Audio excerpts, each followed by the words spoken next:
Hello and welcome to the Lot to Unpack Here podcast. I'm Lee, also known as Bewildered Bee, and with me I have Alice. Hi, I'm Alice. I am your anachronistic co-host. Sure. And Alex.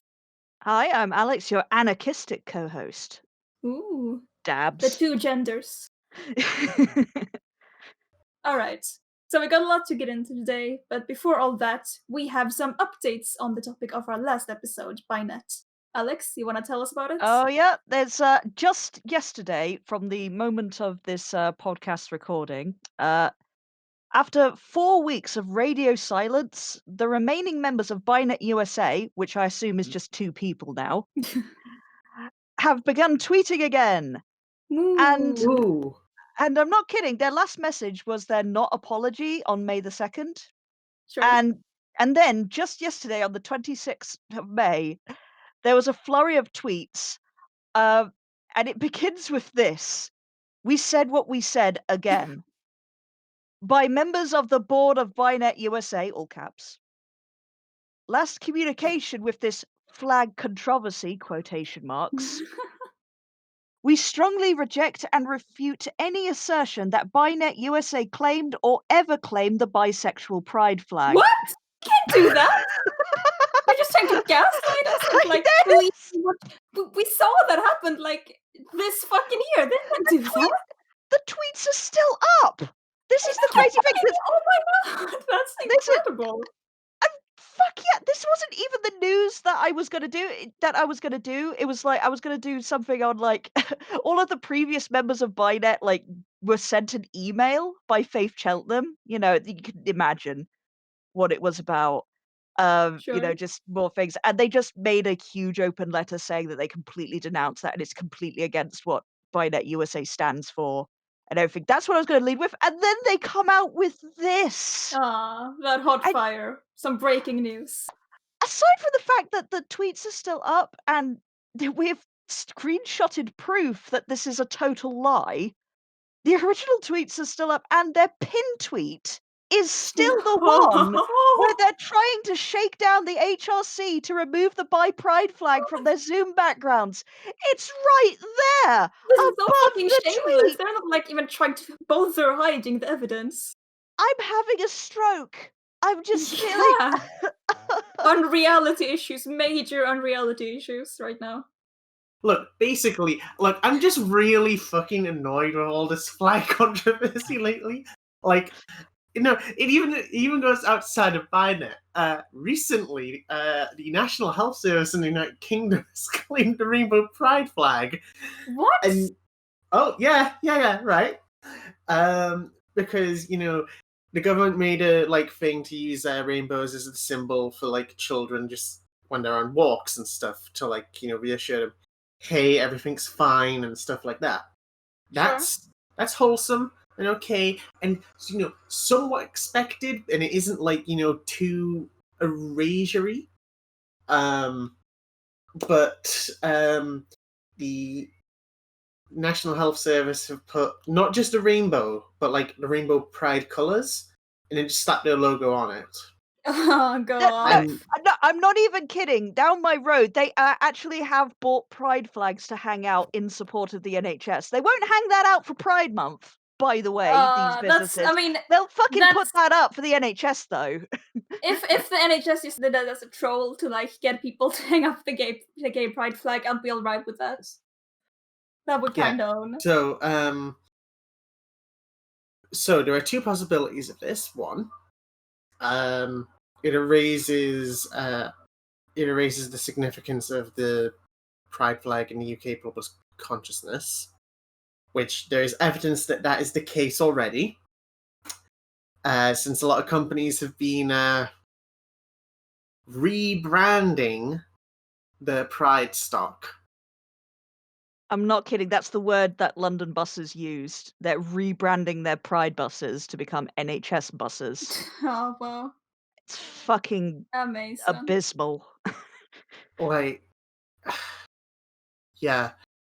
However, the Philly pride flag you can use, and that is the what pride flag?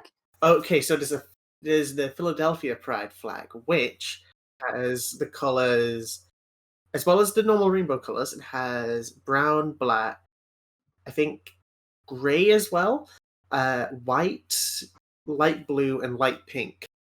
Yeah, it's like a Sure. trans flag and the Black Power flag as well. That just rolled into like the Rainbow Pride flag as well. It's pretty good, to the Okay, I'm point. looking it up. I'm sorry, it's really not aesthetically pleasing.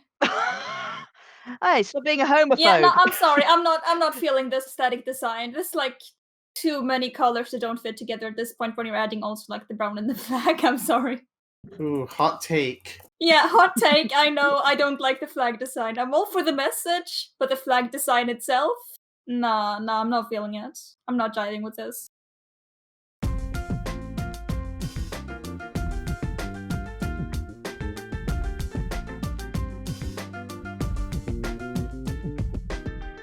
Alright, so I'm gonna go ahead and start us off proper with the first segment of this episode, and there is so much going on with the subject of this tale, like much more than I expected.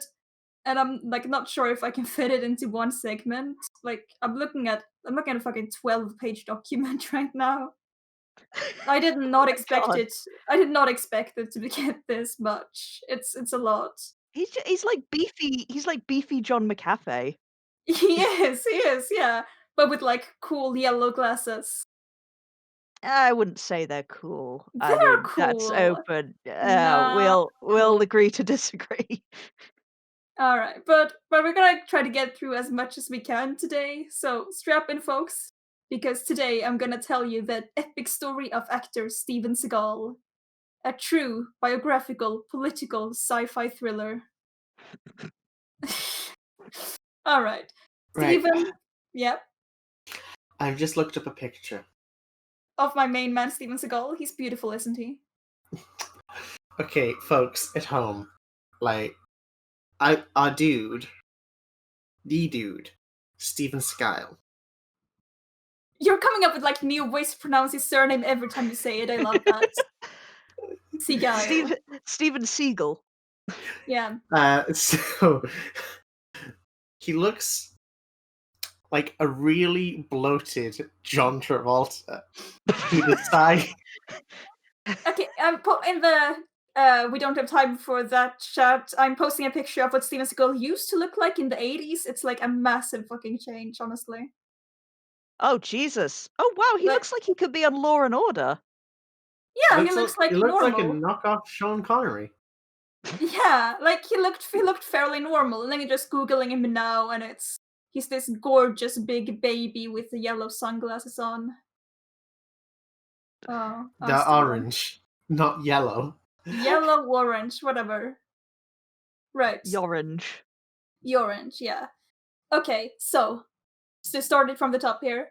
Stephen Frederick Seagal was born in Michigan, 1952, the son of a medical technician and a high school math teacher. He was a sickly child, frail and asthmatic, described by his mother as puny. Fucking owned. Oh wow! Ow! Fucking owned.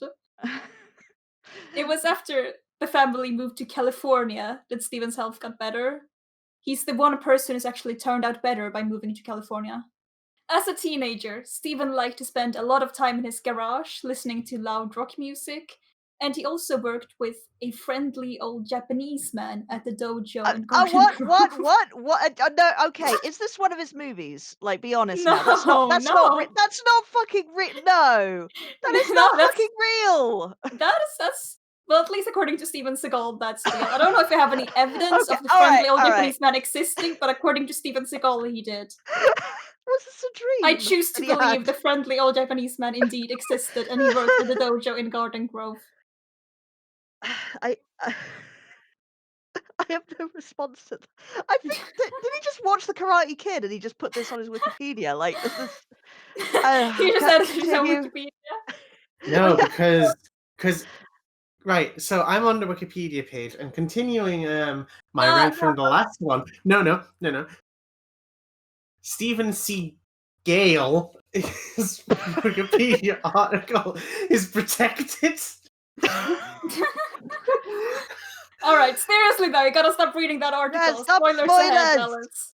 Okay, right. I'm not reading it. I'm not reading it. Just Close that window, Alice. the window has been closed. Fantastic. It's hot in here.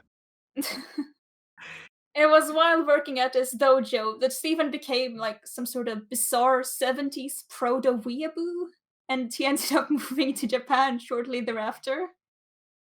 Like he was the first weeaboo who like became obsessed with Japanese culture as some shitty kid from fucking I Michigan.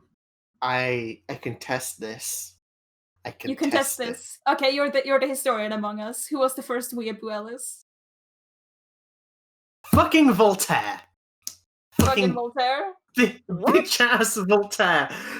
Fucking bitch ass weeaboo Voltaire. Oh, look at me. Japanese monarchy is the best thing. I've never been to the country, but oh wait, I love the culture that I hear about from it. But anyway, I'm just imagining Voltaire with that little Naruto headband as well, like I'm just picturing being a him little. holding like an anime body pillow Yes, he has an anime body pillow of the emperor. of the emperor, and then like oh wait, no, the shogunate. He has a body pillow of the shogunate, and he like he's just there eating like rice directly from the plants. Alice taking several seconds to think of an Asian food and coming up with rice. I see how it is. Look, Alright. I'm sorry, but unlike Voltaire, I'm not a weeb. The two genders, being a weeb or knowing nothing about Asian cuisine. The two choices. Pick one. Like, I'm sorry that I'm dumb. Oh, it's alright. Aw, We're yeah, all dumb. We're all a bit dumb here. That's It's true. fine. I mean, why would we? Why would we agree to this podcast if we weren't all just completely thick and True. ill-advised? You know? Accurate. Alright, so after Steven moved to Japan is the first point where the story gets a bit strange. I'd personally like to think of it as two alternate contradicting timelines that have somehow ended up mixing into our timeline. And Steven himself like doesn't seem sure which of these timelines is the real one, as he keeps giving contradicting testimony on the matter. I mean, that's like you're making it building it up like a sci-fi kind of thing, but it also could be that he's a liar and and crazy. I don't want to believe that. I want to believe that the other story also happened in another timeline. All right, that That's sounds what I valid to me. choose to believe. Yeah. The first of these two timelines is this.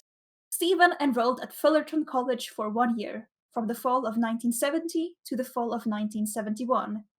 This story is supported by enrollment records from the college. After that, sometime between 1971 and 1973, he left for Japan and lived there until 1974. Now, that sounds normal enough, but the second timeline is a bit more messy. In this timeline, Stephen left for Japan a few years earlier, between 1968 and 1969. He was a teenager living alone in Japan, and he studied Aikido under Ueshiba Morihei, also known as O-sensei, the founder of Aikido, who passed away in 1969. I okay. Well, did someone fake those records? If that was Now, I'm not sure if there are records. I haven't been able to find anything on that, but I got a bit more about it here. We could dismiss this as fiction, since Terry Dobson, a fifth-degree black belt who studied under O-sensei between 1961 and 1969, says the story is, quote, bull, and that he had never heard of Steven Seagal back then. But there is a complicating factor. Another one of Ueshiba's students does remember Steven Seagal being there. He says that Steven oh Seagal wasn't on the mat very much, and that he was the kid who was always playing guitar in the corner. what? This is supported by the fact that Steven really, really, really likes guitar. He has like this extensive guitar collection, and he plays some guitar. I have Okay, I have a few questions here. Why would he go all the way to Japan and study under this sensei just to play guitar in the corner? I have no Like- fucking idea. Like Alex, obviously the answer is to own the libs. Of Yeah. course, yeah. Silly of me to to suggest that continue. Like, now that you mention it, like, the timeline where he did study under O-sensei isn't very good either, because if he was, like, never on the mat and always played guitar, like, that's not very good either. I hadn't really thought of that, but yeah, you're right, Chad. Like, but none of these are good for him. And either way, where these two timelines sync back up is in 1974, when Steven moved back to California. There he met Fujitani Miyako, a second-degree black belt and the daughter of an Aikido master who had come to LA to teach Aikido. And Alex, I know this all sounds very anime, but this is actually supported. Like, we know this is real. Like, these people existed and we know this happened. And it does sound very anime, but it did happen. No, don't worry. I know that martial arts exist outside of anime. It's fine. I mean, I think I didn't believe that like just fighting was an anime thing. Like I know that these are disciplines. Like I was surprised by the like Steven like coming back to LA from Japan and falling in love with the second-degree black belt, daughter of a legendary Aikido master. Like that's kind of unsupported. Like what shit has actually happened for me? Look, if you do not believe that J.K. Tolkien personally went over to J.K. Tolkien. Do you mean J.R.R. Tolkien or do you mean J.R.R. Tolkien? That's a fucking curse. Oh no. J.K. Tolkien, yeah, famous author of Harry Potter and the one willing to rule them all. Yeah, if you didn't believe that he personally Naruto ran to Kaiser Wilhelm's palace to kick him in the face, then sorry, I don't know what to tell you. That's an actual historical fact. Don't quote me on this. I don't know enough about history to dispute that, so I'm gonna choose to believe it. Mm-hmm. It's another Tolkien. It's another alternative timeline that's collided with this timeline. Yeah. I choose to believe like that happened in another timeline, or possibly in this timeline. I don't know. This feels like a David Cage game. Oh, I'd so love to see a David Cage game about Steven Seagal. Oh, that would be so good. And just a David Cage game starring Steven Seagal, co-written by Steven Seagal. I would pay so much for that. Produced by Steven Seagal, made by Steven Seagal. Not like co-directed by Steven Seagal and David Cage, so they'd have to do like the AI thing where their two visions collide and mismatch, and neither of them can make the art they want to. And then they kiss, and then you have the option to kiss. Yeah. Make it, French development team. Yeah, Quantic Dream, get right on that. Alright, so when Miyako and her father moved back to Osaka, Japan, Seagal went with them.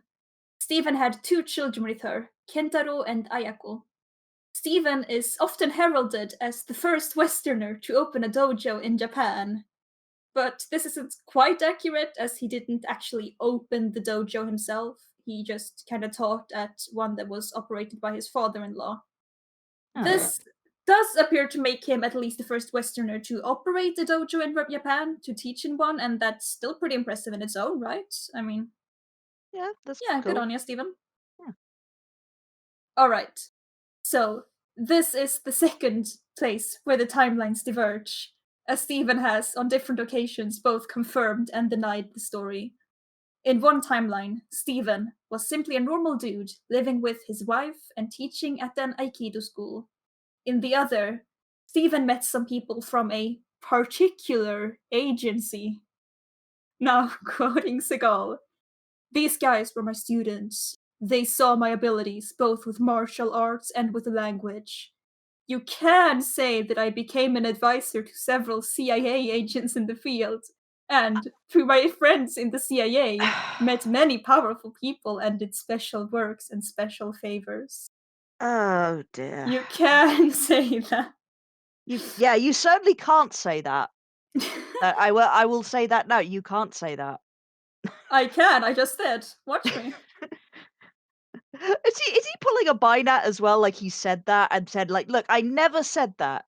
Okay, you can't say that I said that. Is that the deal that we're having? He kind of does like just giving different answers in different interviews at different times. Like, I don't think he's done, like, an active campaign, try to raise something from history here, he just kinda, like, gives different answers when he feels like it. This is you see, this is the 2 Stevens from the different timelines, taking over at different times. Like, but what they're saying is both true for each of them. Neither Steven is lying. I retract my statement. This is a Doctor Who episode. Yeah, it is. Yeah, that's kinda what I thought too. So, Oh god, quoting an article from People magazine, some of the powerful people for whom Steven Seagal claims to have done security work are the Shah of Iran, South African Archbishop Desmond Tutu, and European President Anwar Sadat. Why Desmond Tutu?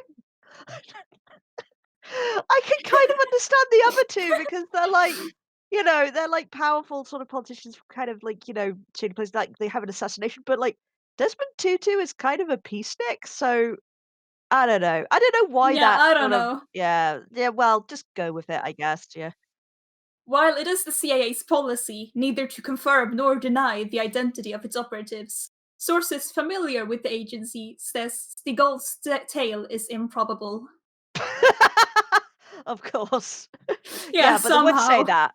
They would say that though, wouldn't they? To keep Yeah, they would say secrets, that, yeah. yeah. Exactly. So it could actually be true. Yeah. Still, that hasn't stopped the star from trotting it out wherever he sees the need. On the 1988 talk show circuit for his movie Above the Law, an action melodrama about CIA crazies, he told Jane Pauley, "There are certain parts of this movie that are very autobiographical." My question is, does he actually believe it or is it just to sell his movies? I Because have no idea. I do think there's a very legitimate chance he does, like, believe it at this point. Like, we're gonna see further and further as this goes on, like, he just keeps getting more, like, delusional and weird. Like, I think it's a very legitimate possibility that he does believe this. oh god, come on. Yeah. Okay, I thought this was just insane. Yeah, This but Yeah, yeah, it's there's gonna get more. worse. Alright, so Steven Seagal's then wife Miyako does confirm that he was often away for long periods of time and says that her children don't have any memory of him as a father. Oh god, This ow. doesn't necessarily mean that CIA ops was what Steven was doing while he was away, but I'd like to believe it's the case. Was it like I'd in like the to believe CIA? he wasn't just a shitty father. I mean, yeah, but also we're not thinking of another possibility that he was at the CIA just playing guitar in the corner. Oh Oh, no! absolutely he was. Oh no! Yeah, yeah, it was. Oh my, that's so, oh man, that is kind of sad though. Like, it's like, Yeah, whether it's true or not, like the kids have no memory of their daddy Seagal. yeah. It's sad. Yeah, SMH. As Wait, we're gonna see later, though, he'll get more children to make that up for. is is it pronounced Seagal, is in like the same way that we say Arthur Seagal, or is it Seagal? No, it's Seagal. It's not Seagal. Seagal. It's Seagal. Yeah, Seagal. Okay. So it's like the miner dude. Okay, cool. it's like Cool, the cool, what cool, dude? cool. I'll explain in another episode.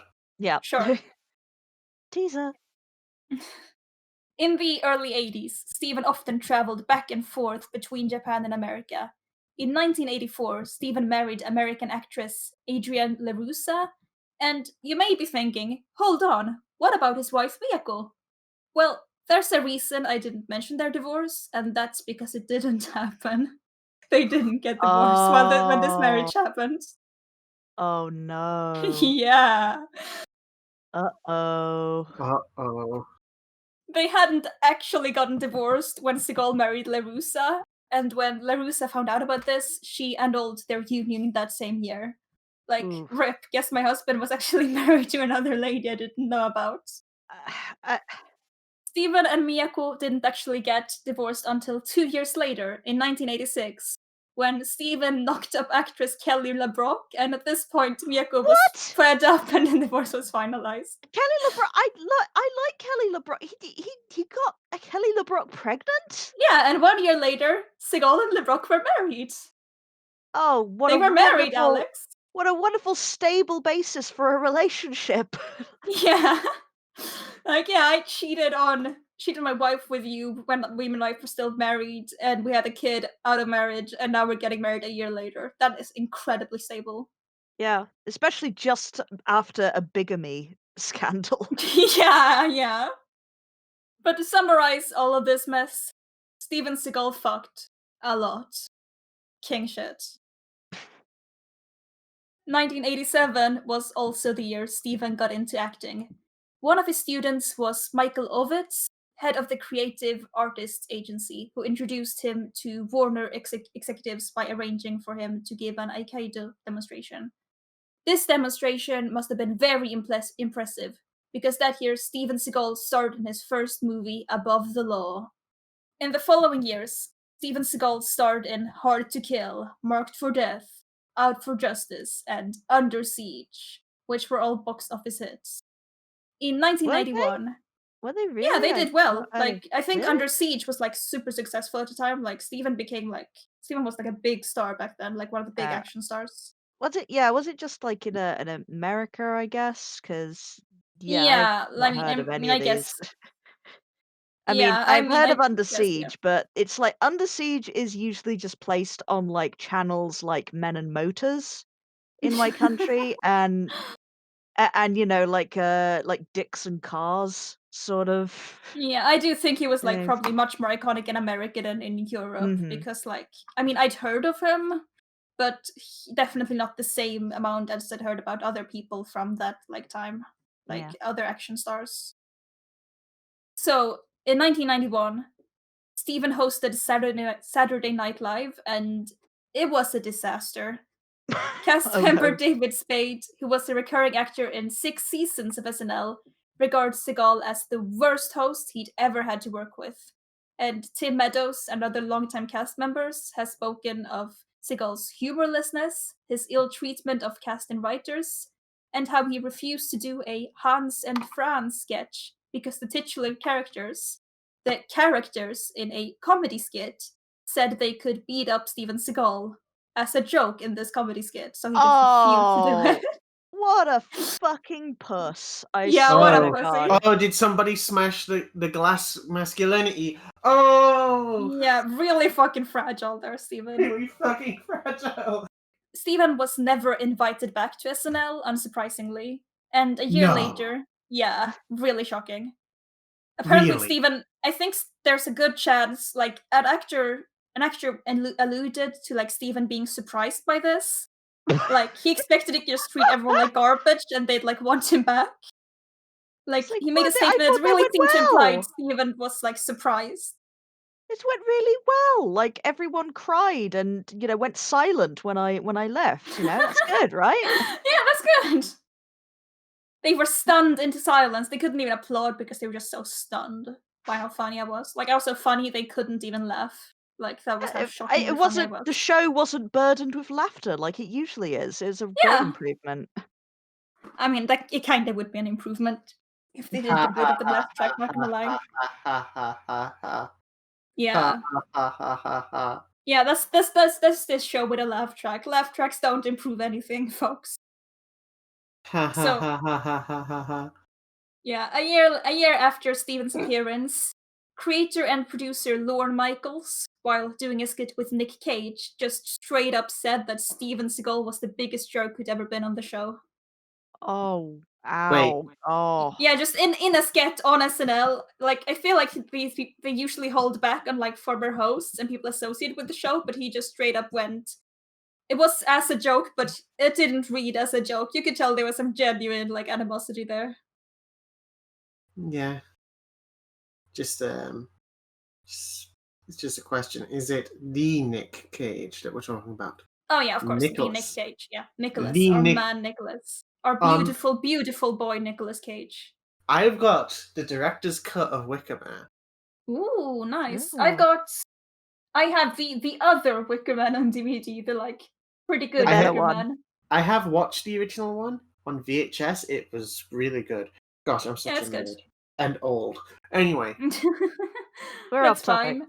I have like we're trying to nerd one up each other, but like I have a Wicker Man edition that like includes the soundtrack with it. So that's my entry for the nerd one up. Well, I Yeah. I don't. Oh, I'm cold right now. I'm Oh so my god! Oh my gosh, that's so much of I that. concede defeat. Yeah, I concede honestly to that, like that fucking power move. Power move. Well, Yeah. I Yeah. don't. Oh I my play Blue Eyes White Dragon, so Oh no. Yeah. I love the design of the old Blue Eyes White Dragon. yeah. Oh Off topic. no. Let's get on this. Let's get on the Yeah. Segals. Yeah. Let's get Mr. on the Seagulls. Seagal. Yeah. The Seagulls. The Seagulls. Another infamous incident of Steven Seagal being very hard to work with was in his 1991 movie Out for Justice. Quoting Wikipedia, which I typically hate to do, but the way they describe it here is so good. Go on. Seagal has also been criticized by former stunt performers who had worked with him, including Kane Hodder, Stephen Quadros, and Jean LaBelle, of intentionally hitting stuntmen during scenes. Additionally, while serving as stunt coordinator for Out for Justice, Jean LaBelle allegedly got into an on-set altercation with Seagal over his mistreatment of some of the film's stunt performers. After the actor claimed that due to his Aikido training, he was immune to being choked unconscious. LaBelle offered Seagal the opportunity to prove it. Oh, Yeah, oh, it gets wow, the better. This power gets better. move. Yeah, God. LaBelle is said to have placed his arms around Seagal's neck, and once Seagal said go, proceeded to choke him unconscious, with Seagal losing control of his bowels. That's right, folks! So Seagal okay. shit himself in his own film set. So okay, not only has this man like just proven that he's like he's radiating some like peak Joker energy. Sure. But Go on, hit me, but, Batman. like he also just like he shits himself. Just like Can we just pause for a minute? Like, this is like aside from the Binet episode, right? Every single, like, pretty much most of our podcasts have had some shitting in some Yeah, sure, I form, think like that's right, pooping. yeah. This is just like a theme throughout. Oh no. everything is shit. You know it is. Yeah. Yeah, like this is like the thing here, like, oh, you can't choke me unconscious. I'm immune. I'm too combat trained. Like reads that reads like a fucking 9-year-old trying to like show off. That's like something I'd do in like 4th grade or some shit. That's beautiful. Well, this is what happens when you play guitar in your Aikido classes. Clearly, you don't learn In your how Aikido to classes that defend you may yourself. or may not have even gone to, like in the first place. You know, to bring the timeline dissonance here. So, LaBelle was requested to confirm the onset incident publicly in an interview with Ariel Helwani in 2012, but he avoided answering the question, albeit implying that it was true. He didn't get a direct answer, but he like kinda implied, like he didn't say anything against it either. He kinda implied, like, yeah. All he had to say was no. All he had to say was no, and it probably would have, but that's not what he said. Oh my god. Well, if you believe Seagal, like obviously Seagal denies this happened. He directly denied the allegation, calling LaBelle a sick, pathological scumbag liar, which kind of reads Scumbag. like, yeah, like sick, pathological scumbag liar really does read as like a "the lady doth protest too much" statement to me. Mm-hmm. Yeah, and offered the name of a witness who could prove LaBelle had fabricated the entire story. The claim garnered a heated response from LaBelle's trainee, Ronda Rousey, who assured that Seagal was the one lying, and declared, "Yo, if Seagal says anything bad about Gene to my face, I'd make him crap his pants a second time." Fucking queen shit Oh, from Ronda Rousey. I gotta say, out of all of the dramas we've covered so far, I'm loving martial artist drama. This Yeah, I'm this is loving Ronda real. Rousey versus Steven Seagal. It's great. Alright, so a few years later, in 1994, Steven decided that he did not just want to be an actor anymore.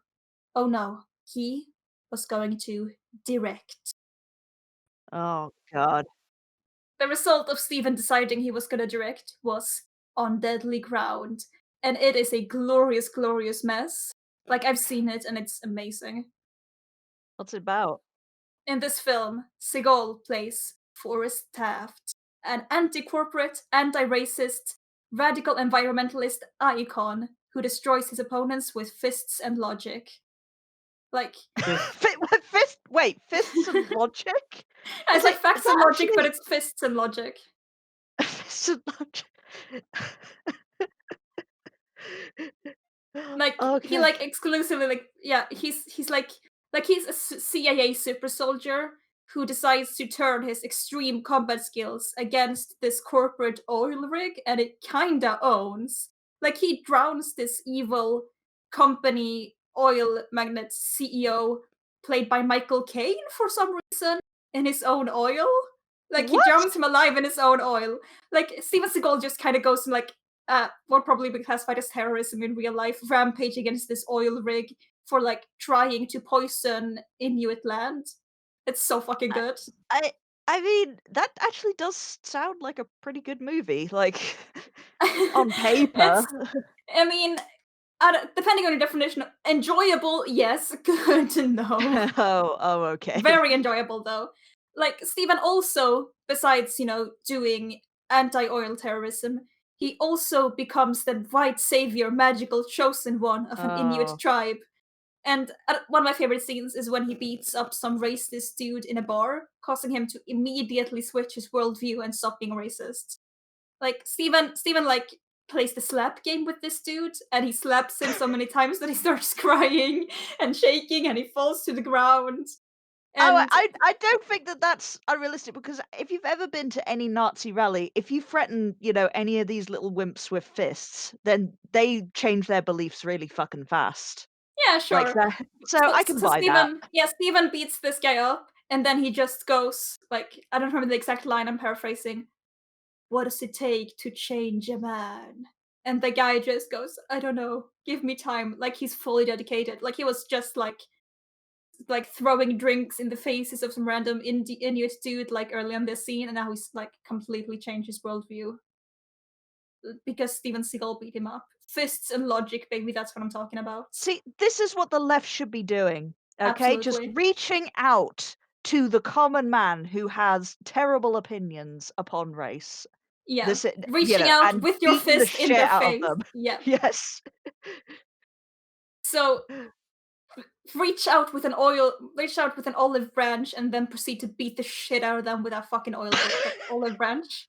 Yes. Yeah. I keep saying Crap. oil branch because I'm talking about oil here a lot, considering the movie it is. Oil. Oil branch. Yeah, Oil. so I don't wanna spoil On Deadly Ground here. So skip ahead 10 seconds if you don't want to be spoiled, dear listener. But the movie ends with Steven Seagal making a several minute long speech about alternative energy sources and how oil and gas needs to be done away with. Like, Okay, I wasn't that's expecting that at yeah, all. that's good, but like the movie just ends with like a several minute long speech that sounds like it's like a political speech. Like, it's very out of place, and he does like several mini speeches throughout. It fucking owns. He's like Wow. an anti-racist, extreme extremist environmentalist icon, honestly. He owns in this movie. He's so cool. Huh. I'll be sure to check it out actually now. I've Yeah, never heard of so this. needless to say, this movie destroyed his career. Yeah. Awesome. That's Yeah. oh, I got Oh, Jesus. Okay, continue. Yeah, That's in one fell swoop, brilliant. his image was completely ruined. To quote Verne, the author of the book Seagalology, an in-depth study of Seagal's work, It is the corniest, most unintentionally hilarious movie of his career. You can't understand Seagal if you haven't seen On Deadly Ground. On Deadly Ground was nominated for 6 Razzies and holds a score of 10% on Rotten Tomatoes. Ow. Yeah. It's oh, Stephen. Despite what people are telling him about this movie, Steven Seagal considers it one of the most important moments of his career. So He so would do never I. So do yeah, I me too. actually. He would never direct another movie again. No Oh, one well, would ever that's let sad. him direct a movie again. Well, see, he challenged, producers to put him in a headlock and he just shit himself. It was terrible, Yeah. Yeah, Then he so just played guitar in the corner when he regained consciousness. It was probably like he did mess. like do music for some movies, like playing guitar for some What? movies. So Oh, what? yeah. You were kidding me! No, I'm not. No, I'm not. He did like his own soundtracks for some movies we were I in. was That's cool. joking! Yeah, but everything you joke about here will probably come true because this guy's life is so fucking bizarre. This is a nightmare. Continue. Yeah. So, to step away from Seagal's movie career for just a moment, I have to mention a really bizarre controversy that occurred in 1997. Oh? And for some context here, and I know this is gonna seem incredibly out of left field, but stay with me here. Penor Rinpoche is a lama or guru within the Nyingma school of Tibetan Buddhism. Nyingma What? being the yeah, I said this is gonna seem very out of place and very out of left field, but please do stay with me. Nyingma is the oldest sect of Tibetan Buddhism and one of the biggest ones to this day. Rinpoche is said to be the reincarnation of Vimalamitra, one of the most important figures within Tibetan Buddhism, and he's also considered a master of Dzogchen, which is a central teaching of the Nyingma tradition. You might be noticing I don't speak Tibetan or whatever language they speak here. I feel like that's becoming glaringly obvious. So this guy, pretty big deal within Tibetan Buddhism. And you may be wondering, what the fuck does this have to do with Steven Seagal? Yeah, I Yeah, am. you are, yeah. Well, allow me to read a bit from an article published in The Guardian, and it will eventually become clear. In February 1997, I visited Bodh Gaya for a few days. The narrow streets were filled with Tibetan monks, Japanese pilgrims, and Western travelers, and it became very clear that some sort of celebration was taking place. One of the monks told me that I had arrived at a very auspicious time. After years of searching, the reincarnation of a legendary Buddhist master or lama had been found, and he was currently being inaugurated into his role at Mahabodhi. Usually, the reincarnation of a lama is found when still a child. If he recognizes the possessions of the former master, he will be accepted as the new one. So I went to the Golden Spire Temple, hoping to catch a glimpse a serene, hoping to catch a fuck, I can't read today. Hoping to catch a glimpse of a serene 5-year-old, wise and innocent, blessing the faithful. At the throne, under the bow tree, was a large, middle-aged white man with not quite good looks and a No. rather ratty pony. No. Oh dear. Yeah. No. No. Yes. Oh, Yes. Yes. Oh no. no! No! It was chunky action hero Steven Seagal. No! No! I don't allow this! Ah! Yeah, it's really happening. Star of such video shop bargain bin blockbusters as Time to Kill, Under Siege, and The Patriot. Seagal may not have been up there with the Hollywood greats, but in the Buddhist hierarchy, he was just a notch down from the Dalai Lama himself. How? Why? Steven What? Seagal is a incarnation of a legendary Indian monk. This is canon. Not! I refuse! Yes, it is! Yes, this is! Look! He even had an official ceremony and all. Of course he is. Wait, So, yeah. what? Yeah. What? No, this is... Right. This So is really testing my faith on other faiths. This is testing my sanity. Like, I just same what? here. I was so What? fucking shocked when I read this shit. So yeah, Steven You think this Seagal would be is bigger news, but like, what? I don't know how I yeah. can go. You know what? I just think you won the podcast really because you know, as much as I've written down, I don't know if I can compete with that shit. I really don't. That is the wildest Yeah, shit this I've is so ever like heard. I didn't know about this when I went into this. Like I just wanted, oh right, Steven Seagal had a funny reality show. I'm gonna talk about this, and then all this fucking shit jumps out at me. Like all this shit I did not know was going on. So yeah, Steven Seagal is apparently the reincarnation of 17th century Lama Shungdrag Dorji, as discovered by our good friend Rinpoche, who I was telling you about in the beginning, this like legendary like figure within this subsection of Tibetan Buddhism. And the fact that Stephen, before this announcement, had given money to a center owned by Rinpoche had absolutely Oh, nothing to do with this, of course. of course. That has nothing to do with why Stephen got to be recognized as a tulku, a reincarnation, without going Wait, through the lifelong training that tulkus typically do. Like as the like writer of the article said, they're like usually found and trained as children, and Steven Seagal just kind of went on in there. And Well, obviously, like Buddhists criticized like this guy for letting Steven Seagal just purchase his way into like becoming a part of the Buddhist canon and shit, because that's clearly what that's happened like the here. least Buddhist thing you could possibly Yeah, do. it is. It truly is. I mean, in It's fairness, so fucking good. he has proven to be a man baby, so I guess, like, Yeah, his training begins now. his training begins now. Oh Ugh. god, I just keep rereading the under the throne was of under the bow tree was a large middle-aged white man with not quite good looks and a rather ratty ponytail. It was chunky action hero Steven Seagal. I just keep rereading that bit. This is so fucking surreal. Ah, shit. It's just the silence after it. I think we just need a moment to take this in. This is just what the fuck is going on in the world? Yeah, truly. It's Oh, it is truly a lot. And I'm about halfway through my segment. It's been, I don't know, like 35 minutes. Should we do this as a two-parter or should we continue with Steven Seagal? I think we should end it there to process it for next time Yeah, because I think my brain might actually shut down if I know any more at this point. okay, okay. fair.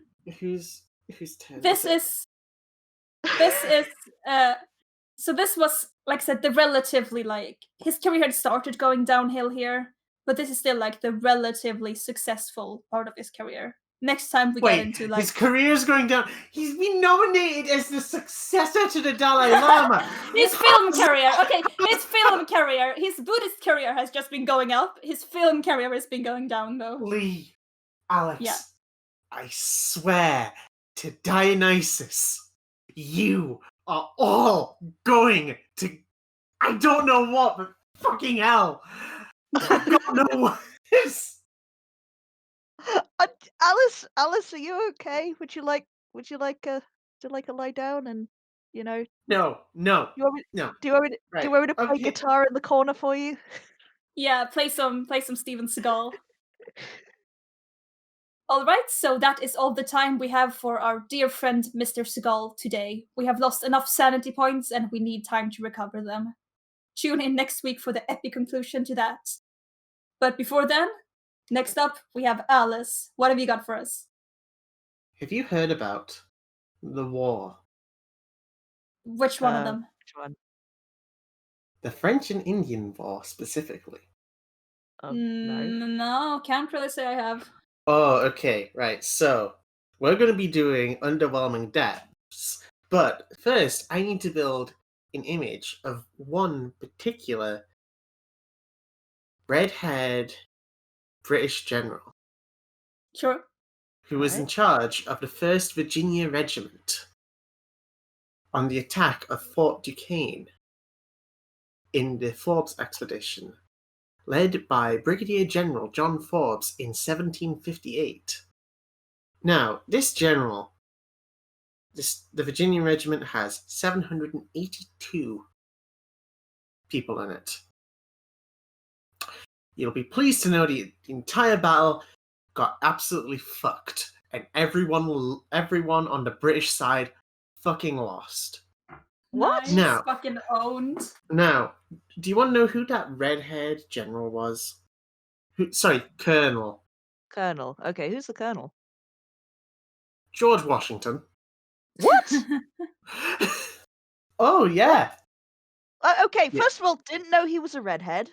I always seen him with his white wig. I mean, I guess know that. everyone had like those white wigs. Then they had to have like some actual hair color below that. Like, Mhm. I guess it still feels weird to like picture him with like ginger hair, but Also, Yeah. how come I've never heard of this? It's like, did they just sort of like, did they just pull a PR stunt? He was like, well, I see this as an absolute win. This just, troublesome Yeah. past. Anyway, this was part of a series called the 7 Years' War, but this was specifically what they called it in the Americas, which is probably why we haven't heard of it. So, let's continue with George Washington. Now, we know George Washington, like, he's a reasonable first, like, leader of a nation. I mean, sure, they could have like had worse, probably. Could have had or- worse. Like, now I ain't gonna glamorize him because first of all, I'm British, so I have to not do that. Fucking I am- salty loser. Typical of you Yes, to take sides, Yeah. I'm not taking sides. Yeah, nah. I'm hearing you take some sides here. Nah, Okay, I know right. why you're roasting him in this segment. Okay, so George Washington, he lives his life, becomes president, wins the American Revolution. Yay, democracy in America, sort of, kind of. Actually, not really. Republicanism in America, yay. So, how do you think George Washington died? I remember this from the you first mentioned this podcast to us actually. because we I asked don't to think put it's a pin in fair. it. We asked to put a pin in it. Yeah, but, I don't think it's fair that we guess we do that. We don't already know that one. but pretend that I do not know, and I would expect that a great president will probably die as many good politicians have, which is being shot or in some way assassinated. Let's go through a timeline of the night that he died. So, it's 1799, December 12th. He is surveying the fields with his slaves. It is cold. It is rainy. And he goes inside and his coat is wet and cold. He did not change it to go to dinner because he didn't want to be late. So, tell me what happens when you spend long amounts of hours in the cold and wet. I'm sure good things happen. Yeah, Tell me- yeah, I'm sure good things happen. Tell me what you develop. I think it was pneumonia. Logically, I think that's called hypothermia, but I think he developed. No, he developed a little sneezes. He got like a little cold. Woohoo! Yeah. Someone to take care of him. Yeah, That's so the Hamilton fanfic now, bitches. Man Yeah. flu. He got man flu. Yeah. yeah. I will note that he is 67 at this Ooh. point. This ain't good. So he develops hypothermia. It is now 2 a.m., 13th of December. He wakes up with a cough and a sore throat. He then went back to sleep and then woke up, went back to work, clear some trees, and then goes back to sleep. I might be getting the. Wait, he clears some trees. Yeah, he Love cleared going some. up in the middle of the night to just clear some trees. What Yeah. is this with this guy in King shit. trees and felling the trees? It's just I don't Um, know. I know he had like I don't know. He liked trees, which everyone needs a hobby. Like I sure. was like, yeah. oh man, I'm Okay. dying of hypothermia. Better cut down some trees. Yeah, So, I mean, I want this garden to look fucking fantastic for my funeral. Like these trees, they gotta look fucking immaculate. If I'm dying, my yeah, trees are gonna look so fucking good. yes. So, Washington then goes back to bed. Like, um, now these symptoms they keep persisting to the 14th. Now, the 14th, he wakes up with chills and sends for the doctors. 3 doctors show up. Now, What is this fucking Jesus and the free? yeah, 3 doctors showed up. Yeah, they came carrying incense and gold. And leeches. Land leeches, baby. I was gonna ask. So, what era of medicine do you think we're in? The 1799. Yeah, but like, what kind of era of medicine? Like, do you think Oh, we're in the? Leeches, leeches, leeches. That's right, leeches, Yeah. leeches. So, they remove blood from him. hmm Does anybody want to guess how much I in mean, I liters? what In in liters. liters? In Liters. liters. Lit- Oh, Oh, no. I mean, is it like Um, 5 liters or something? No. Go How down. many? Go down, so it's like 2 liters, Go up. 3 liters. Go down. No, 2.5 two and a half liters. liters. 2.5 liters of blood. That Oh is my 4% god. of the man's blood. Oh my god. And that, Fucking hell. so Oh, he's dying of cold. Let's just kill him from blood loss instead. Let's just like hypothermia. No, he's gonna die of anemia if I was saying that. okay, I think I'd be remiss as a historian if I didn't mention the current historical theory of the time was that at the time they were working off the 4 humors theories, which is basically based entirely around fluid. I mentioned this because it gets more horrifying. Oh no. Oh Okay, go no. off. So Uh-oh. he was. Yeah, I was hoping for a sanity point recovery, but I don't know. Don't Our worry. sanity point's gonna keep going down. Okay. So he was diagnosed with quinsy or pulmonary abscesses in his. In English, please. That was English. In So- simplified English. In explain like I'm 5 English. Big strong man of country have big bump thingy in neck makes your throat go. Oh no! Oh no! Oh, that's no. awful. Yeah. Wait, on the outside of his neck or on the inside of his neck? Inside. Oh fuck! Ah, right. Oh, that's nightmarish. So Was when this the because doctors. was this because of like what they did with the leeches? No, this was already there. Oh, okay. Right. Fuck, So man. how do you think they got rid of this? More Oh, leeches. no. No. Just swallow. No. Just like putting a There's funnel full of more. leeches. There's more ways to extract. Oh, Like no. either tweezers into his throat or acid into his throat and hoping that will dissolve it is my main guesses right Ooh, now. close. Oh no! Close. The doctors applied a chemical burn, Oh Cartharin, no! to Oh. the outside of his neck, which Oh. then burnt, Ah! leaving Joking! a. I was over exaggeratedly joking. They can't do that for real. They did that for real. Oh. Now, surprisingly, this made George Washington vomit. Now, if you're now, I shouldn't laugh. I shouldn't laugh. I'm sorry. No, it's fine. Edit It's no, that fine. out. That's no, bad. it's okay. He owns slaves. You can laugh at him. Oh, okay. Right. Yeah. Ha ha ha! Fucking owned by those leeches. So this was actually extracted from a Spanish fly. This is a chemical you can get from Spanish flies. What? Oh, Yeah. yeah. That's the horny fly. isn't That's a it? That's horny. like What's a what? Spanish fly is used as an aphrodisiac, I thought, isn't it? Oh, okay. I Yeah. have no idea. So Okay. so Why stop using it? Stop using this fucking fly for like chemistry and aphrodisiacs and shit. Just leave the fly alone. It just wants to like fly and shit. Yeah, it SMH. just wants to fly so and bang. Yeah. so so those of you at home, we've realized two things. My dude Georgie, he has got 40% less blood than he should have. He is vomited. Wait, 40%?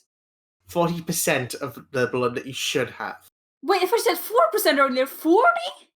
40% of the Oh my blood god, that if I said 440! Oh Yeah, that's fuck! not that much blood in a human body. Like they took out a lot. My god! Oh Yeah, fuck! do not take liters of blood out of anybody. It's fucking bad. I feel like okay, it is okay. I know there are like people who like do like bleach trutherism, like oh bleach can cure autism and gay and corona or whatever. Mhm. But please, let's not resort to leeches also. Just in case you haven't gotten the memo, leeches bad. I mean, like, there is some medical circumstances which they can be useful in, but like that is outside the scope of What this current what what's segment. what's blowing my mind actually with the leeches discourse is like they can like you apply Delicious them, but like they only remove a little bit of blood at a time. They must have taken ages to remove 2.5 liters from this man. delicious discourse. I didn't realize you were talking about landlords. Dab owned. I Uh, mean, we are talking about an actual land owning No, sure. previous lord. is that why they took so So, much blood? Because the leeches assumed he was one of their own and just sort of swarmed over. well, it's Mother. bloodletting. Bloodletting can Oh yeah. bloodletting is more than just leeches. Sometimes it's done with incisions and stuff like that. But Oh, okay, that explains it a bit better. Yeah, I get it. but Ugh. for fun, it's leeches. Leeches, leeches, leeches. Anyway, he applied some leeches and drained more of his blood. I feel bad for laughing, but it's like that's just well, Yeah, shit, fucking George Washington well, we just cut his lying there. wrist. We cut his Lying wrist. We put acid on his neck. Hey, maybe we'll yeah. put some leeches on it. That'll work. Yeah, That'll I'm wake just him up. picturing him here in his dumb wig, and he's like already he's dying of like hypothermia, just shaking, cold. No one's bothered to take off his wet coat, it's still there. And like also his like neck is completely like burned through with corrosive acids. And there's leeches all over him, and he's looking super pale, and there's blood everywhere. And doctors are just like, yeah, more leeches. Yeah, Fucking we were right hell. in no time. Yeah. More leeches. Put some birds down his neck. That'll help. Yeah. Okay, we tried leeches, we've tried acid. Yo, we gotta try acid leeches. So we now get to the part where Washington does the one good thing, the one brilliant thing in his life. He fulfills No, the that American promise. Okay, he before fulfills. before you say that, I knew you were a British sympathizer, huh? The American Revolution wasn't a great thing. I know you're your sympathies lie. You are not neutral in this. He actually Okay. fulfills the American dream by saying that his slaves will be freed when Martha dies. He gave the slaves to Martha, who then basically went, "Yeah, I freed the slaves because turns out living in a house full of people who want you dead is not a good thing." I will give some mad props to the Washingtons, though. They did educate some of the slaves afterwards, as opposed to another founding father, I won't give Jefferson. yeah, that's a very low bar though. Like I'm not gonna give mad props to them Yeah, for like I mean, I'll give Yeah, them like a little gold sticker for not being total monsters, but that's it. You know, I don't yeah. know. I'm like just I don't know. The like I'm willing to give like Madison like slight props because of how like Yeah, I don't know how like nice he seemed to be, which is that like it's inherently cruel to own people. Like it wasn't like even his yeah. gestures of It's niceness weren't like really nice. So I don't know. Um, I feel kind of weird about giving them credit for not yes, treating the literal people they owned as property, like, as shit. Like, like, um, but what I find interesting about this whole scenario is Washington done this with barely any blood, did this basically riding high on blood loss. I mean, So maybe the blood loss was a good thing. Like, maybe he decided this because he had become so fucking woozy from the blood Like he's loss. just tripping balls, and it's like, let's free the slaves and ride a unicorn into the Yeah. sun. Yeah. so that's my segment over with. Now we complete the circle. Alex, it's your go. Yeah, Yeah. we have a very mysterious segment here because me and Alex don't actually have any idea who Alex is gonna be talking about. It's been top secret, classified information, and Alex, are you finally ready to reveal it? I am. I am. Ooh. I'm not sure. I'm not sure that it will be able to top Steven Seagal, but we'll see. First of all, before I start, I will say this. Again, I kept it mysterious, so I haven't really had time to go into this. But we will need a cut warning for all kinds of shit. You know, rape, murder, assault, suicide, Yeah, if you all kind of things. don't like those topics, I'll And try to put, like, timestamps. Scroll down in the description, click on the click more thing, and I'll have, like, timestamps up for when those parts are, so you, like, know and you can skip them if you want to. yeah, So, yeah, all right. go off. Let's hear. Okay. My topic today is GG Allin. That Uh, name sounds familiar vaguely. I feel like yeah, I've okay. heard of them, but I don't know why that sounds familiar. So Okay. this is intriguing. Yeah. Born Jesus Christ Allen in No, 1956 in what? New Hampshire. He was the youngest of two brothers whose No, father. sorry, what? He was named Jesus Christ. Yep, What? it's on. It's on his birth certificate. That's Jesus fucking Christ Allen. psychotic. What was wrong with this person's parents? What? I'm getting to it. I will Okay, go tell on, it. sorry. Yep, calm yourself. Calm yourself. Off to a great start already. Yeah, that's about an hell of a start, yeah.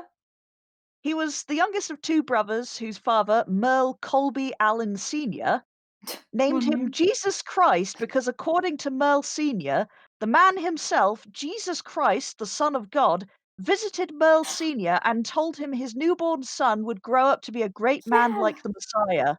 Oh, yeah, I love that. Oh, that's so cool. Awesome. He told his wife Arletta all this, and she wasn't happy with hearing her son that, Understandable. but kind of brushed it off to avoid arguing with him because he was a crazy madman. What the fuck was And she together with him? uh, Like he comes down and says, "Jesus talked to me, and I'll name my son Jesus Christ," and she's like, "Oh yeah, it was classic that's husband." how Like, why the fuck was I she together with him? She If this was what well, we this is yeah. I will say this as well, like, I don't know how their relationship started, but I think it started less insane than how it got.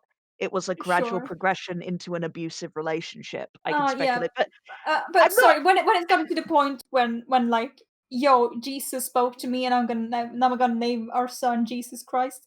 Then that's the ultimate red flag. You just have to oh, get the fuck out at that point. yeah, there was more overt red flags to come as well. Oh fuck. Because Okay, go off. yeah, I mean, because this is the thing. Because it is kinda like that. She just sort of brushed it off because she didn't wanna argue with him, and he was a religious fanatic, and the family lived an impoverished existence in a remote log cabin, and it had no running water or electricity, and the family was under constant scrutiny from Merle Senior's religious fanaticism. Quick question: do we know how many siblings or Jesus Christ Alan had? Just the one, Merle Jr. Basically, Merle Jr. Had difficulty pronouncing his new brother's name as a little kid, and instead of trying to call him Jesus, took to calling him Gigi. Hence the Hmm. lifelong nickname, GG Allin. Uh, Gigi describes his early life as being more like a prison than a family. His father was abusive, and apparently he despised pleasure of any kind, including taking away anything that that a family member was seen to enjoy and burying it in the woods. Jesus Christ. And dear old dad also used to rape Arletta and blow up when she refused him sex. Yeah. Jesus Uh, Yeah. Christ, he Alan. isolated, yeah, Jesus Christ, Alan. He isolated his family from most outside contact and regularly threatened them with murder. Uh, at one point, making a point of digging graves for each family member in the basement of their cabin. Oh my god! And naturally, that was when Arletta wanted to get the fuck out of that house with her kids.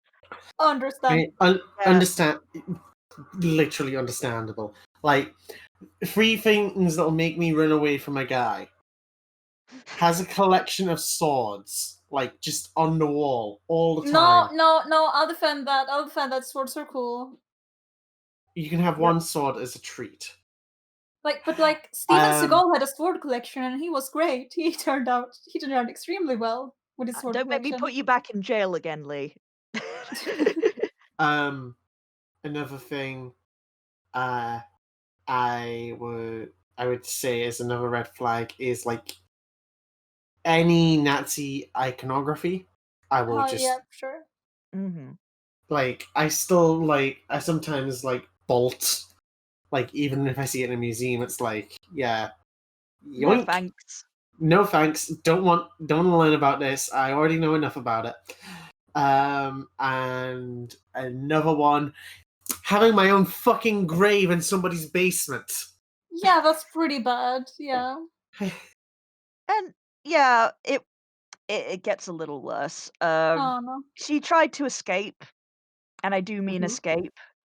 Uh-huh. Uh, but unfortunately, she was thwarted when Merle Senior kidnapped Gigi and threatened him, and she had to go back essentially for a short while. And but but thankfully, eventually the boys and their mother managed to skip tile while Merle Senior was at work at the paper mill. She filed for divorce and they never saw Merle Senior again. Good fucking Good for riddance. her. Yeah. GG Allin, as an adult, says he hated this part of his childhood, but he said he was grateful for it because it gave him a warrior's soul at an Wait, early which age. part of his childhood? The one where he lived with his dad? Yeah, Oh no. yeah. It's I gives you a mean, I little get why you insight. might wanna get why you might like need to rationalize like, oh, this happened for a purpose, like, oh, this made me stronger. I guess why you might want to use that like as a coping mechanism, but like still not good. Mm-mm. Red flags. Anyway, before his first year of school, his mother changes Gigi's name from Jesus Christ to Kevin, Fair. which is good. Yeah. Uh, Gigi wasn't a good student. He acted out, got bullied a lot for being different, had to go to special education classes, repeated the third grade. Generally not a good time. I But then, highly relate with this. yeah. But then rock and roll gradually became his growing passion and obsession. Oh hell yeah. In- Inspired by the hard rock band the New York Dolls, he started dressing in women's clothes in high school. Oh off. And King. yeah, he actually looks pretty all right. He scrubbed up nice. Oh go off. Uh, Oh go. Yeah, okay. It's yeah. cool. He would do a lot of chaotic behavior to get a rise out of people. He'd sell drugs, break into places, raise hell with his friends. The typical high school experience, basically. Fuck, stop calling me out for like not having any of Uh, that shit. I will mention one thing about high school and his shitty friends. That makes a little bit more sense in context later down the line. His high school friends admit that his brother Merle once spiked his donut with LSD, Okay. and Gigi went completely nuts. He trashed his room, kicked in the walls, took off his clothes, wanted to kill his brother for making him do this bad trip. And I do wonder if that kind of set the tone for the rest of his life, because that was a really shitty thing to do, and it doesn't really get talked about as much. It's just, it Yeah, I mean, wasn't a that's good gotta, time. like yeah, like, suddenly getting super high without, like, your consent. That's Yeah, not good. he was believe it or not, he was actually really teetotal in the beginning. He was really what, sorry?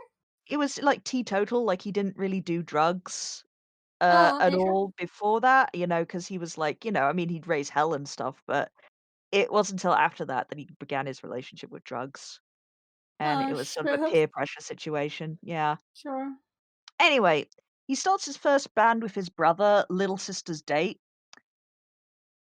Gigi is a drummer and his brother plays bass guitar. That lasts about a year. After he graduates high school, he joins another band with his brother called Malpractice. Fantastic name. I love that name. And that lasts for 2 years. He ends up being the front man for the Jabbers for 7 years, his brother Merle on the bass again. And this is probably the longest he served in a single band, like, ever, and they have a few pretty good songs. I like the phrase "served in a single band." Thank you Yeah. for your service, GG, sir, for serving I in do this yeah, band. you need to. And they even have a music video, and you can edit around this. I just want you to appreciate the one music video that we have of GG Allin in the band The Jazzers. Wait, that's how he spells Allen? I don't like that. I feel like it should be, like, with the E. Yeah, I don't I feel this. can't help his name. I mean, that's the thing, he's already changed the first name from Jesus Christ to Kevin. Don't wanna make too much of a fuss. You won't see Gigi eating excrement in this video. You also won't see Gigi getting fully naked. Either he wears his jockstrap or other pants. There is no reason to flag this video. Enjoy. Oh fuck! Now I'm worried about what I'm getting into here. This is a really long intro to this video. Yeah, Like we're a minute and it was 27 seconds acceptable in in. the '80s. And will they actually like do music in this music video? Yeah, I know, right? Like, this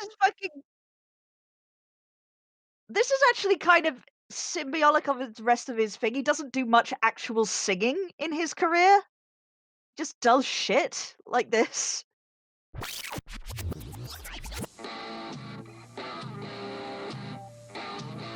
This sounds like the most generic rock I've ever heard. Just like if an AI just took every rock song from this time and just was asked to make something, that's what they make. I'm still worried about the like warning in the beginning there about him eating excrement and being naked. Don't worry, there's none in the video. There's none Yeah, in the that's what he video. said, but my not involved in human trafficking t-shirt is raising a lot of questions already answered by the t-shirt. That's the kind of vibe I'm getting here. Okay, not gonna lie, this chorus is a little bit catchy. Yeah. Yeah, live fast, die fast, don't worry about nothing, but it's a little bit catchy, I'm not gonna lie. I mean, this is the thing, with GG Allin. I will absolutely die on this hill that he actually does do good. Oh, he eat trash. He bad boy. I'm the trash man. He Is the the- trash man. He the trash man. He jump. Oh, Jump! He oh, die. he died. He dead. F's in chat for GD Allen. I can't get over the fact that's how his name is spelled. Yep. It GG. should be spelled with an E, not a fucking I, and now I'm not liking this.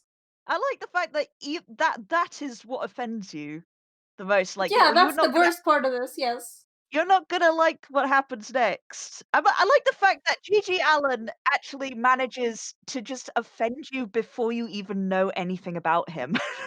I think he would be happy with that.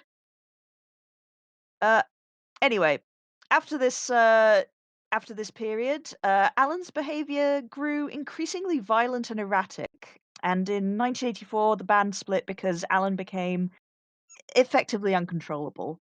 This Um, was the point where Gigi, the front man of the band, took the backseat to Gigi, the experience. okay. Uh, Oh. he f- he fronts many acts throughout the 80s. The Cedar Street Sluts, great name. Yeah. The Scumfucks, awesome name. Mm. And the Texas Nazis, not a great name. Yeah. Yeah, Um, no, I'm not feeling that one. Well, we'll come out and say this controversial bit. Nazis bad. Nazis are bad. Nazis bad. We come out and say the controversial opinion, Nazi punks, fuck off. Goodbye, Nazi punks goodbye punk. monetization. Goodbye. Bye. Did we have it in the first place? We don't have Well, monetization on this we'll have videos. minus monetization. We'll have to pay YouTube now. Yeah. I will say this about the ex-bandmates of the Texas Nazis, just real quick. They didn't choose the name. Okay, GG Let did. me guess, That's Alan all on did. GG. Yeah, that's all GG. GG chose that name because he thought it would offend the most people. But Oh it just fuck, he's just an internet yeah, edgelord, huh?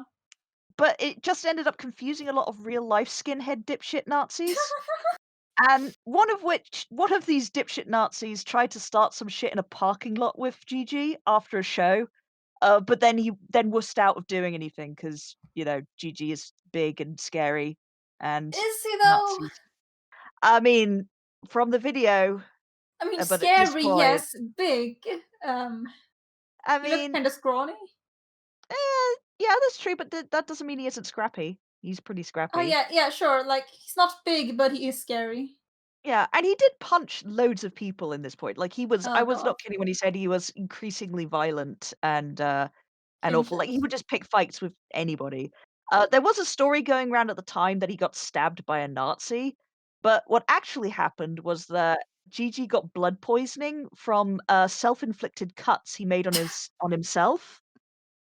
Because that's a thing that he did Oh during jeez. these performances. He would just cut himself on stage, and you know, and he had to be rushed to hospital because he got infected with Jesus blood Christ, poisoning. does he like think he's in a Norwegian black metal band? Like, I mean, dude, this was before this. He was way ahead of his time on this. Like this was when all was this? all him. This was like this must have been like when was the Texas Nazis? This must have been like 19. Yeah, it's like it's after 1984, so this was probably 1985 or something. I think Norwegian black metal was at its peak in the 90s, but they got up with some real fucking crazy shit. Maybe I'll do Yeah. an episode on that in the Oh, future. Like, they got up with definitely. some real crazy shit. I think yeah, this was like Gigi did his like own thing. Like he came up with this horror all by himself. Like he wasn't influenced by anyone other than his own mania. But anyway, long story short, there wasn't as much Nazi drama as there was believed to be. He did punch a few skinheads in his time, but that's kind of part of the course. Were you going to say skin hits? Sorry. Well, he punched some skinheads, and I don't think it was politically He got motivated some skin because hits into those skinheads. he certainly did. Like, yeah, it wasn't politically motivated, I think, because he just would punch anybody. So, you know, it happened. But not as much Nazi drama as was previously, it's previously reported. Uh, anyway, he becomes known more for his outrageous stage performances than his music. Where he gets naked, he cuts himself on stage. Like I said, he wrecks the venue and equipment, which sometimes resulted in the police getting called. His performance with the Cedar Street Sluts in Manchester, New Hampshire, for example, was so notorious that he was nicknamed the Madman of Manchester for a bit. Nice. It's around this time that you might be surprised to hear he became addicted to alcohol and heroin. What? A punk rock star addicted to alcohol and heroin? I'm I know fucking shocked and appalled. it never happens. It How never could Jesus happens. Christ do this? He did die for our sins, and also his own sins. Yeah, also some of his own there, I'm thinking. Anyway, the real turning point in GG Allin's career was in 1985 at a gig in Peoria, Illinois, where Gigi decided that one important thing was missing from his act. So before the show, he downed some laxatives, No. holds it in, waddles No. on stage, the No. band strikes No. up, and and No. Fuck, and really GG can't go episode Allin without shit, huh? takes a legendary diarrhea dump in front of the crowd. Oh my god. Now, his audience came to see him fight, use slurs, cut himself, hurt himself, assault some people, potentially, but they never expected that shit. All hell breaks loose in the venue. These punk kids, these hardcore punk kids, some of which, are possibly Nazis, because that's was a thing in the punk era. They're crying, they're screaming, they're ready to riot, it stinks, and the venue owners practically shit themselves too, so they gotta fucking get out. And in an amazing bit of ingenuity, Gigi manages to escape capture by rubbing his own shit into his body, and he What? stinks so bad and looks so bad that no one wants to come near him. King shit! I'm King not shit! making this Fucking up. This shit, MacGyver. That's how he avoids getting tackled and getting arrested. He just they Oh just my fucking god. hightail it out there. No one wants to King come shit. near this, shit-covered madman. And yeah, they barely get to the end of the first song, and him and the band have to basically skip town and Nice. figuratively pick up all their shit and leave.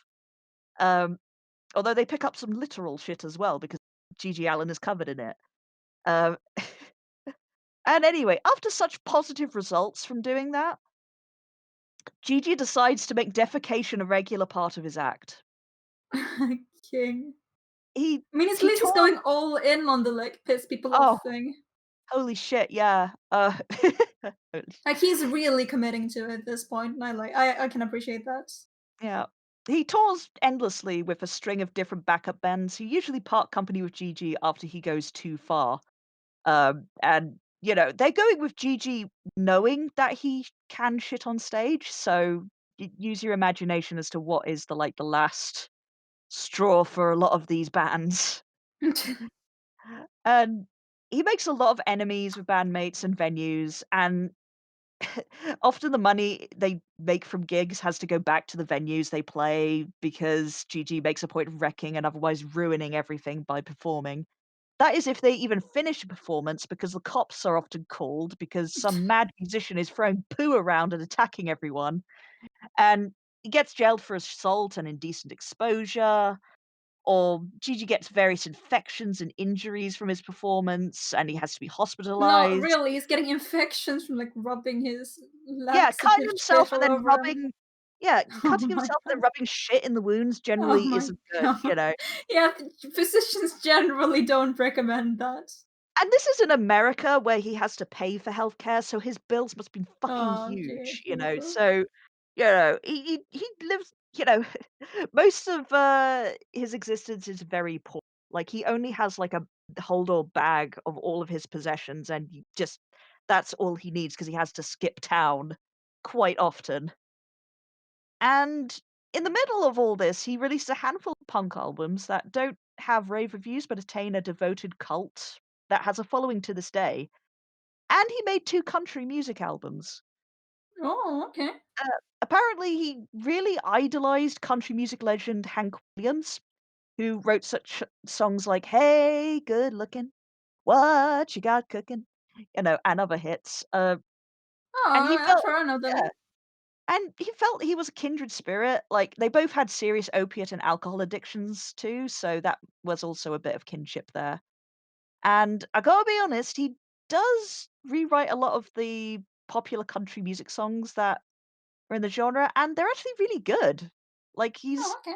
actually a good fit for the genre. I have had Outlaw Scumfuck stuck in my head for about a week now. It's, pretty darn good. Another thing that becomes a staple of GG Allin's performances, which range from musical performances to spoken word gigs, both of which involve self harm, setting things on fire, and violence against the audience and himself, and intelligible rants from Gigi just going off on anything. Um, Basically, Gigi keeps promising to kill himself usually on or around Halloween. But unfortunately, or fortunately, depending on your perspective, he keeps getting jailed around the deadlines he sets for his suicides. Fucking owned.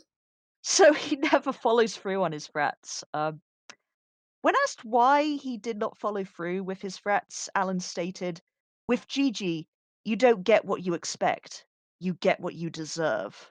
You get what you fucking deserve. Yeah. Joker, baby, he's the fucking Joker. At the end of 1989, and this is a little bit less fun, because it was so fun up until this point. Yeah, we're Um, having a lot of fun. GG Allin was arrested and charged with assault with intent to do great bodily harm less than murder of a female acquaintance, which was considerably more serious than previous charges against him. He admitted to cutting her, burning her, and drinking her blood, Oh, but Jesus. insisted that she did the same thing to him and it was all consensual. Oh, okay. This wasn't convincing enough though, and he eventually plea bargained for his sentence to be reduced to felonious assault and served jail for 2 years. During the trial, he was diagnosed with alcohol dependence and mixed personality disorder with borderline and masochistic features.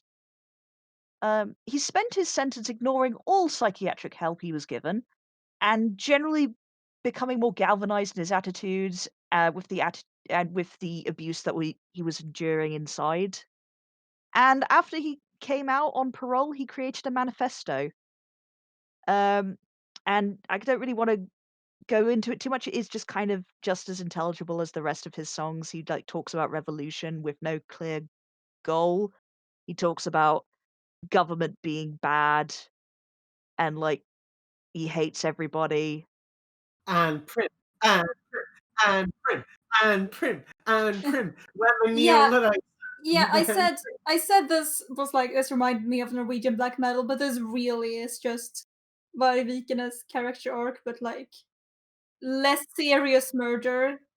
Like Varvikenes spent like 21 years in prison and came out and is now like a shitty and prim YouTuber. Like they have Oh the same wow. fucking character arc. And he also made like albums from jail and shit.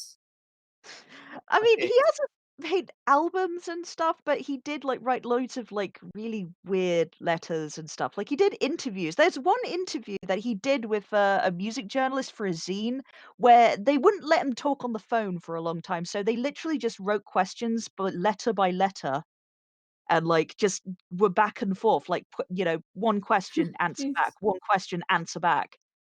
And he did, like, really elaborate sort of letters, also to his mother, which is rather sad. Like, for Mother's Day, he drew on, like, 2 separate pieces of paper a beautiful rose. Like, he was a really good artist, like, Oh, okay. despite everything, and wrote really nice, sweet things and stuff in between saying he was Jesus and the devil, and he was going As to, one like, does. kill everybody. Yeah, it was like that was where, like, the multiple personality disorder came in, I think, like, there was Kevin, and then there was GG Allin, 2 separate people. There was the one that wrote really nice art and things to his mum, and then the other side that said he was just gonna that he who genuinely said that if he wasn't a musician, he would be a serial killer, and that Yeah, that's the vibe I'm getting, yeah. yeah, that's well, I mean, he was honest, He said if he stopped touring, he felt that if he stopped touring, he would kill a bunch of people, and one of his suicide threats was saying that he was gonna take, you know, a lot of his fans with him, Oh, like in a jeez. giant murder-suicide. Jesus. He never did it. I mean, it might have just been talk, but I don't know. Yeah, I'm not I sure don't what to know. say. Mm. Anyway, this is the part of the story that's probably more well known amongst, GG Allin fans. And that was my introduction to GG Allin and his work. The documentary Hated GG Allin and the Murder Junkies. And it follows the antics of GG and his new band, the Murder Junkies. Great name. Yeah, Uh, that is a good so name. that is a good name. And Merle, his brother, is on bass again, and he's got a Hitler tash, but a really bushy Hitler tash. And Merle coming out and no, GG Allin coming out of prison has got like a reverse Hitler tash. Like the bit where the Hitler tash should go is just like missing, and the rest is all there. So between the two brothers, they have one cohesive mustache, Sure. showing their bond. Anyway, so the film opens up on a glowing review of GG Allin, and the quote is GG Allin is an entertainer with a message to a sick society. He makes us look at it for what we really are, The human is just another animal who is able to speak out freely, to express himself clearly. Make no mistake about it, behind what he does is a brain. He really is the fucking Joker, this guy. Would you like to know who this reviewer was? I would more than anything love to know that. Clown-based Dominic. serial clown-based Wait, serial killer John Wayne Gacy. what? What? John Wayne Casey? It gets better. I It don't turns think I out don't know if you can get better from there. That's oh oh, shit. no, this comes with icing. It Oh, turns okay. out it turns out Gacy was a fan of Allen's work and was an unofficial executive producer for the GG Allin documentary. What? How the fuck have I never known this about John? Okay, What?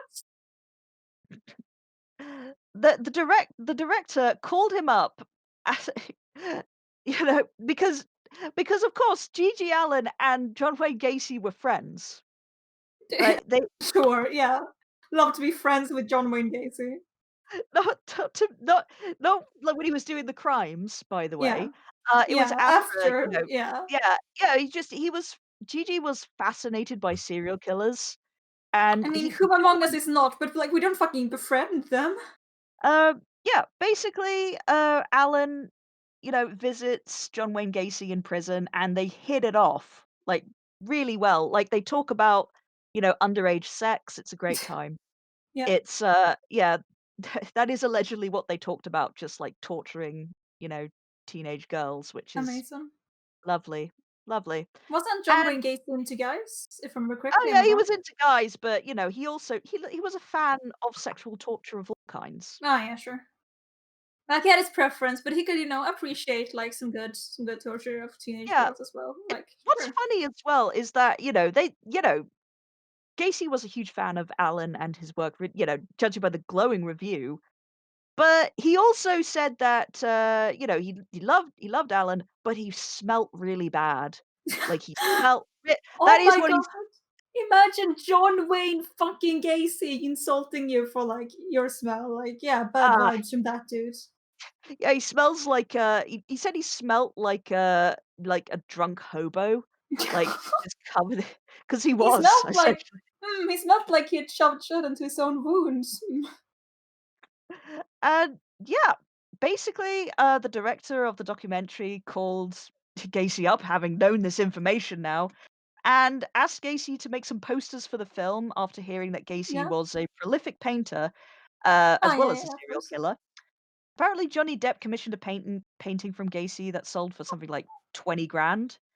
Yeah. And I can't believe this happened, but the director got a phone call from Gacy from prison where he was on death row, and Gacy said he told Gracie told the director, "I'll do it for $50 for art supplies in jail and a compromising photo of yourself." Oh my god. Probably in that voice too, we'll never know, Yeah, but probably. and the director did it. He didn't send a nude photo, but he did send a photo of himself looking very hawkish, whatever that means. And Sure. they've got a picture of GG by John Wayne Gacy, and they make thousands of copies of the painting and sell them for $15 a pop via the back of Yeah, music I think magazines. I've Yeah. definitely heard this, like, on last podcast on the left or something like that. Yeah, Yeah, they I make definitely heard this, but that's probably where I know GG Allin from. yeah, and this raises funds for the film to the tune of, like, 11 grand, Sure. and, yeah, that's enough to make the movie and, everyone's got, like, John Wayne Gacy pictures. And Nice. the movie is, it's just kind of it's just loads of shit that happens, just loads of, bad things that Gigi does to his body on the tour and just confessing to weird shit. Like, this is just a rundown. Uh, he strips naked, Gigi Allen. He breaks bottles over his head, attacks members of the audience, and I do mean attack, like throw them up on stage and beat the shit out of anybody randomly. Like, he doesn't seem to care whether they live or die at this point.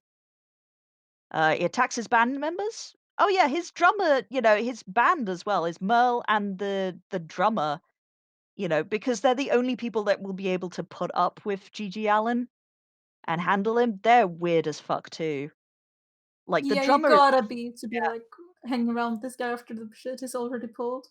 Yeah, I mean, the drummer is, revealed in the film to just be constantly naked drumming, and, yeah, he's Okay. I mean, I mean, that's cute and everything, but it's not so cute when it's revealed by a fan that he got picked up for exposing himself to a little girl, Oh, no. and he'd said it was a joke and stuff, and so that makes it okay, so Yeah, haha, yeah. I was just joking, the goddamn PC police arrested me, huh? Yeah, it's just, you Can't know, anyone make jokes anymore? that's kind of Gigi's whole thing because Gigi, as well as going on tour, he's just talking to anybody. Like he goes on Jerry Springer, he goes on the he he goes on the Jane Whitney show. Basically any reality talk show that will have him on, he just goes on and says crazy stuff. Like, all the time. Like, one time he claimed on one of his appearances of the Jane Whitney show that he has had sex with animals on stage, and he's raped both men and women at his shows and claims that it's an honor to be raped at one of his shows. We don't have Oh, video evidence of that, oh, but I'm not sure whether that No, was don't go off King that Lee. I fucking that heard you. that's why I said it with a questioning voice. I, like, started saying it and then trailed off like, "Yeah, maybe don't actually." What? And yeah, this isn't even like his big performance stuff. Basically, he'll talk to anybody, he'll say crazy shit. He says that like stuff like his he's doing this because he wants revenge. He wants revenge for rock and roll, like his body is a weapon and his lyrics are bullets, Oh my and his fucking target is the god. audience. And I mean, it is kind of funny to watch him do this in front of a bunch of fucking stuffed shirts and go, "Oh, that's so rude." And that's why he gets on all the time. It's just basically he is like a living creature. It's like, "Oh, rude." Like he doesn't have really any coherent political ideology, just government bad, authority bad. Why are you, arresting me for punching people and shitting on stage? This is America. You can't arrest me, I'm a sovereign citizen. Do Yeah. you have a warrant? This I'm Good not driving God. a car, I am traveling in a vehicle, you cannot arrest me. Oh my god. And actually, fun story, on Jerry Springer, one of the guests was, one of his fans. It was like one of those segments where they had GG Allin on, and it was like a confrontation between GG Allin and, a teenage fan who and her father, who was obsessed with GG Allin, and, yeah, and it was just sort of, "Oh, it's bad, we have to, like, convince her that now meeting GG Allin, he's a very bad man, you don't wanna be associated with him." They ended up dating after that episode. Oh, that kinda owns, not gonna lie. Yeah, yeah, and she, like, goes with him on a few other reality shows, the harem of Oh, gross. teenagers who fucking should know better. But, man, that dad worst Yeah, he fucking fucked up. scenario. He real fucked it up. Yeah, instead of just saying, "Oh, man, this dude is gross and violent and dangerous," he was like, "Oh my god, you're so beautiful. Oh, He is gross and violent and evil, daughter. Yeah, I love he is. he's mine." I It's can like, make him better. I No, I'm don't not even sure if think she she said wanted to make him that. better, it was just like, "I want to do this with him." Yeah, I think she did even say at that point. I mean, I don't know what happened afterwards, because also, GG Allin is a child with another teenager at this point who he, Ah, jeez. raises for, like, 3 years. Well, his mother raises her for 3 years, and then they never see them again because, you know, his last girlfriend didn't want anything to do with this guy who cut himself and rubbed shit all over himself and, threatened to kill Wonder why, himself. he seems so nice. Yeah, so fair. He never sees his daughter again, which is kind of sad for Gigi's mother who, got Yeah. attached to the kid, and like there is Aw. like a documentary of like her being mournful of that, like this is the only living part of Gigi that's still there and like there's no chance they'll ever see them again basically. Oh, Admittedly, it's because of, Gigi that this happened, but it is kind of sucky. It's yeah. sad. But yeah, he dates a lot of teenagers, and I think there is like an episode where he's like of like one reality show where they do say, yeah, we're gonna like kill ourselves with him. Yeah, we don't care that he kills us. We're gonna stand by him no matter what, and we never fucking hear of them again. You know, that's I think they're still alive. I don't know what happened to them after that. I think they just lived to be mediocre adults. Anyway, that's that in the Probably. story. So anyway, in the movie, it's just loads of typical shit that happens with Gigi. He threatens to kill himself. He on specific dates he cuts himself. You know, rubs shit all over himself. Breaks his teeth by knocking a microphone because he knocks the microphone into his head a lot as part of his act. And one time he like breaks his whole teeth by just shoving the microphone in too tight. And Oh, yeah, he never cute. gets it fixed. So he's like sort of like most of his front teeth are gone at this point. He um he pisses on stage, shits on stage, throws at the audience, eats his own shit, um, and jerks off in the corner a little bit in one of his shows, as you do. As one does, Um, sure. Hmm. sorry, you okay? Jeez. Yeah, Yeah, I'm okay. It's just this guy. This yeah. guy. Oh Yeah, a yeah, lot going on with this yeah. fella. I'm just rubbing my head. I'm just like, Lot of stuff. Uh, please, when will the tale this man end? Is he still alive? uh, what do you think? Yeah, I think you implied earlier, like, the only living part of There's him. no, there's no, there's no way that this guy would. I would like shudder to think what it would be like if this guy was still alive. Yeah. Because imagine this guy on Twitter. Like, Oh, just it would getting be egged on so like good. so many rides. That would be like he would be the main character of Twitter every single day. Oh, he would. So anyway, Oh, it'd be so good.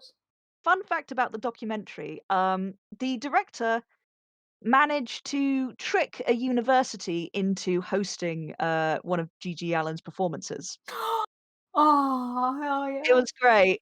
It was so great, and, he expected GG Allin to, like, play or do a spoken word performance. GG doesn't do that. He peels a banana. Oh, no. And, well, he gets naked because, of course, GG Allin is naked, and in front of all of these students in, like, the student performance lounge, he sticks the peeled banana up his bum Yeah. and throws the remains of the banana at the audience going, "Are you hungry?" Jeez. And, yeah, the cops are called because, you know, they were misled. They thought this was going to be a poetry night, and, Yeah, it's just too real for them. They can't handle this real level I of know, they poetry. censor him. They I censor Yeah, they couldn't handle his truth, so they censored him as a And this mate. is exactly what GG Allin fucking says every time he gets a Oh. like, Oh, said yeah. they're trying to kill rock and roll. We have to kill them before they kill rock and roll. They're trying to censor us, and it's just honestly kinda sad. Oh, yeah, there's also video footage that they put in of Gigi's birthday where he gets a girl to piss in his mouth, and then he vomits, and then he keeps on Fucking eating. idiot. And, yeah, that's a thing that I had to watch.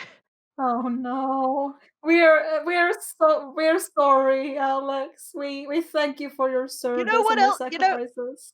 You know what the great part of researching for this was after the Well, thing?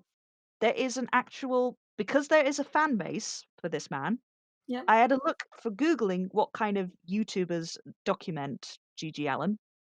Guess who I okay. fucking find is one of the top video commenters for GG Allin? Fucking Count Dankula. Yeah, Nazi Nazi I was man. actually kind of wait. thinking of Okay. him a little bit when you were saying like, "Oh, I'm just trying to be provocative, keep, like, rock and roll alive." I was kind of thinking of Count Dankula when you said that, like, his recent debate with Vosh is just him going like, "Oh, I'm just trying to keep comedy alive," like, by being controversial and saying the most controversial things and pissing people off. Like, that's Uh, just his persona, like, I'm not surprised by this. oh boy. So should we enlighten the cast, the Yeah. members of the audience, people at home, viewers and listeners alike, Count Dankula is a YouTube commentator, fascist, who basically, as far as the UK, like his main claim to prominence was he got a pug to do a Hitler salute. Yeah, he's the Nazi pug guy. Yeah. Yeah, and in Britain, we generally have a no Hitler salute in public kind of thing, which also includes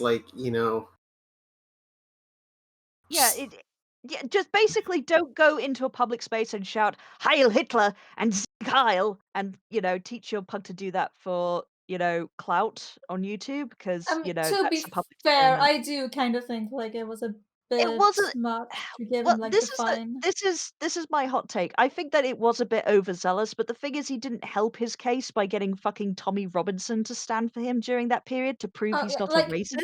what he did first, like Nazi pug thing, like I think that's like I mean it's kind of a shitty joke, sure, but I think like well slipping in for that is bad.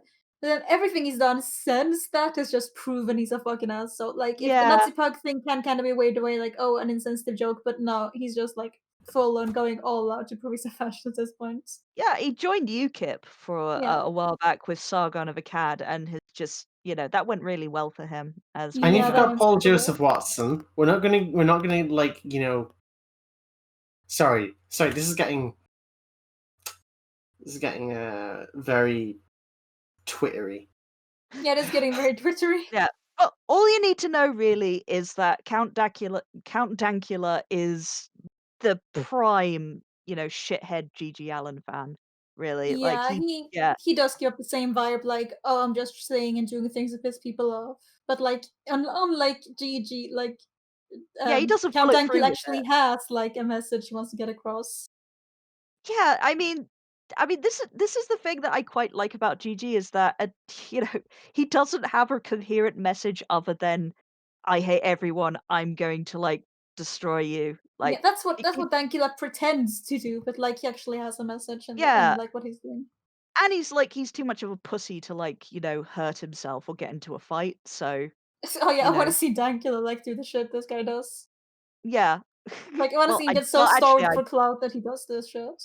actually I don't. Well, this is the thing that people say as well as like GG Allin was like a visionary because he does shit that nobody else does. And it's like there's a good reason no one does this.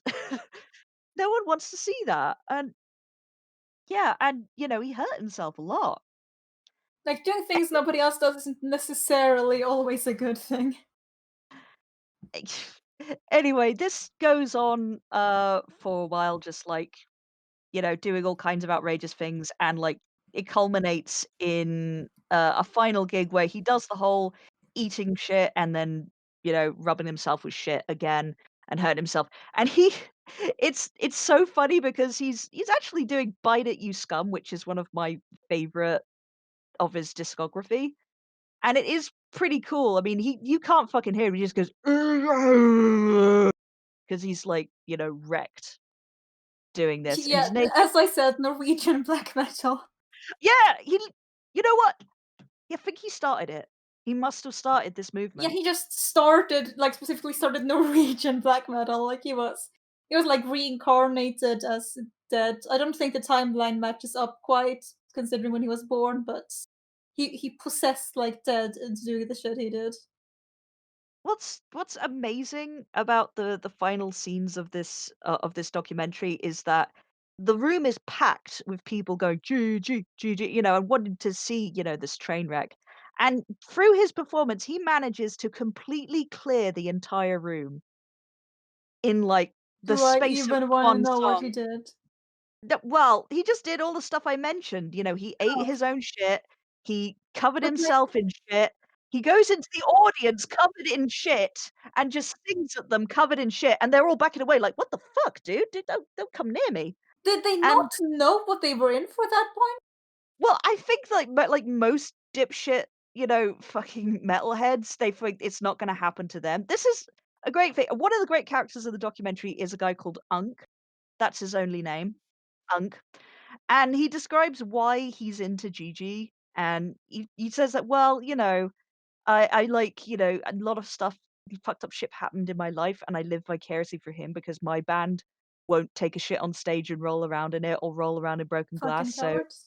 So yeah, it's like, well, it's like watching a car wreck, It's just I feel like he gets my shit out for me, and he says it's also likes the adrenaline of maybe getting into a fight with with with Gigi, but he knows to stand to the side or in the back so that he's not in the line of fire, so that he can enjoy it at a distance and not actually get fight. So everyone in front who doesn't fucking know what's gonna happen is getting hit. But these fucking cowards are just sitting there, appreciate like, "Yes, good." Like fucking classical music concert. And because Yeah. they can watch a train wreck, but they don't wanna be in the train wreck, is what I get from these guys. And, they'll say shit like, "Oh, it's like a satire on modern life and rock and roll," but really they wanna watch a man have a full meltdown on stage, and they don't Yeah, actually like yeah. this reminds me, like the way that they're talking about it is like the way, like Alex, do you remember like that whole fiasco of My Chemical Romance and Oh, like The no. Guardian? Oh, shit. Oh, no, go on, For go those of us who have good taste in music, please enlighten us. Oh my ouch. fucking god! No. Get that in. Sorry. Enlighten us though. a, a while back, there was a suicide of this one My Chemical Romance fan. I forget her name, and basically, the Guardian, amongst other newspapers at the time, uh, took this as a rallying thing to demonize yet again more teenagers. Um, this time involving My Chemical Romance. Now, this was like relatively early on in their career, so they did have that kind of, vaguely sort of edgy aesthetic going on. Like wearing black and red and stuff The like that. quote unquote edgy aesthetic, yes. Yeah. I'm sorry, I'm not gonna stop roasting them in the segment. I'm sorry in advance. Uh, so basically, this led to like a protest, sort of, where people were like, "Hey, yeah, like it." Needless to say, the Guardian article got like it completely wrong. It's like they accused My Chemical Romance of being a cult and encouraging Satan worship and stuff. Oh, Please wow. ignore the fact that the majority of the band is in fact Catholic. Wait, Eh, you're making them lamer to me. I'm sorry, they're Catholic. yeah, but they were accused of Satan It would have worship. been cooler if they were Satanists, though. Like, I don't know. I'd Yeah, rather but have them be Satanists than Catholic. anyway, I'm there sorry. was a counter protest to all this Guardian stuff, and when people like actually got to listen about it, it was like, oh yeah, it's like actually about life and stuff. So like, there's like the thing that connected it in my head to GG, but needless to say, My Chemical Romance eventually got over this. They done Danger Days and stuff like that, and there hasn't, other than that one thing, there hasn't been much, if any, like controversies for My Chemical Romance, which This like traditional like satanic panic bullshit. Like, yeah, oh, this artist, like you can see this kind of shit happen to like Marilyn Manson and other people like that. Like, oh, they listened to this song and that song made them kill themselves. Or this is Satanists encouraging suicide. Like we've seen this with like a lot of like bands and artists and like movies and media that's like has like an edgy aesthetic or like edgy subjects. Like it's just yeah. standard like satanic panic bullshit. Anyway, this was your brief break from the tales of Gigi. Right. Back to the fecal matter. Fuck you. Well, basically what I'm saying is that he was gaining quite a lot of traction. It was weird because he had this really insanely powerful cult following of well, an ex-member of his band calls the biggest fucking idiots in the scene, and I kind of agree. They he was like really popular and gained a lot of attention as sort of a freakish carnival act, but the actual music that he did was kind of cut short. Like most of his gigs were just cut short, either because people fucking left, because actually being confronted with a screaming violent man covered in his own shit is not as good in person as it is in theory. And yeah, basically the cops got called on that venue. They had to cut the tour short and the documentary short, because Chi got rushed on stage at one gig by all of his fans just beating the living shit out of him. How the tables have turned. Hmm. Yeah, how could this have Oh happened? wait, sorry. I just done a quick fact check. It's not the Guardian. It's the Daily Mail. Oh, well, never mind Can't then. believe done the Guardian dirty like this, SMH.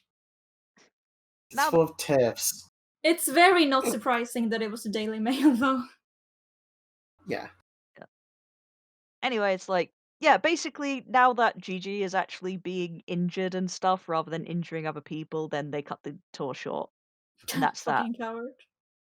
Yeah, and the it's so funny because the director says that in order to film, they had to wear, like, orange badges, like little orange sticker badges to show that they were part of the film crew because Gigi would attack just anybody.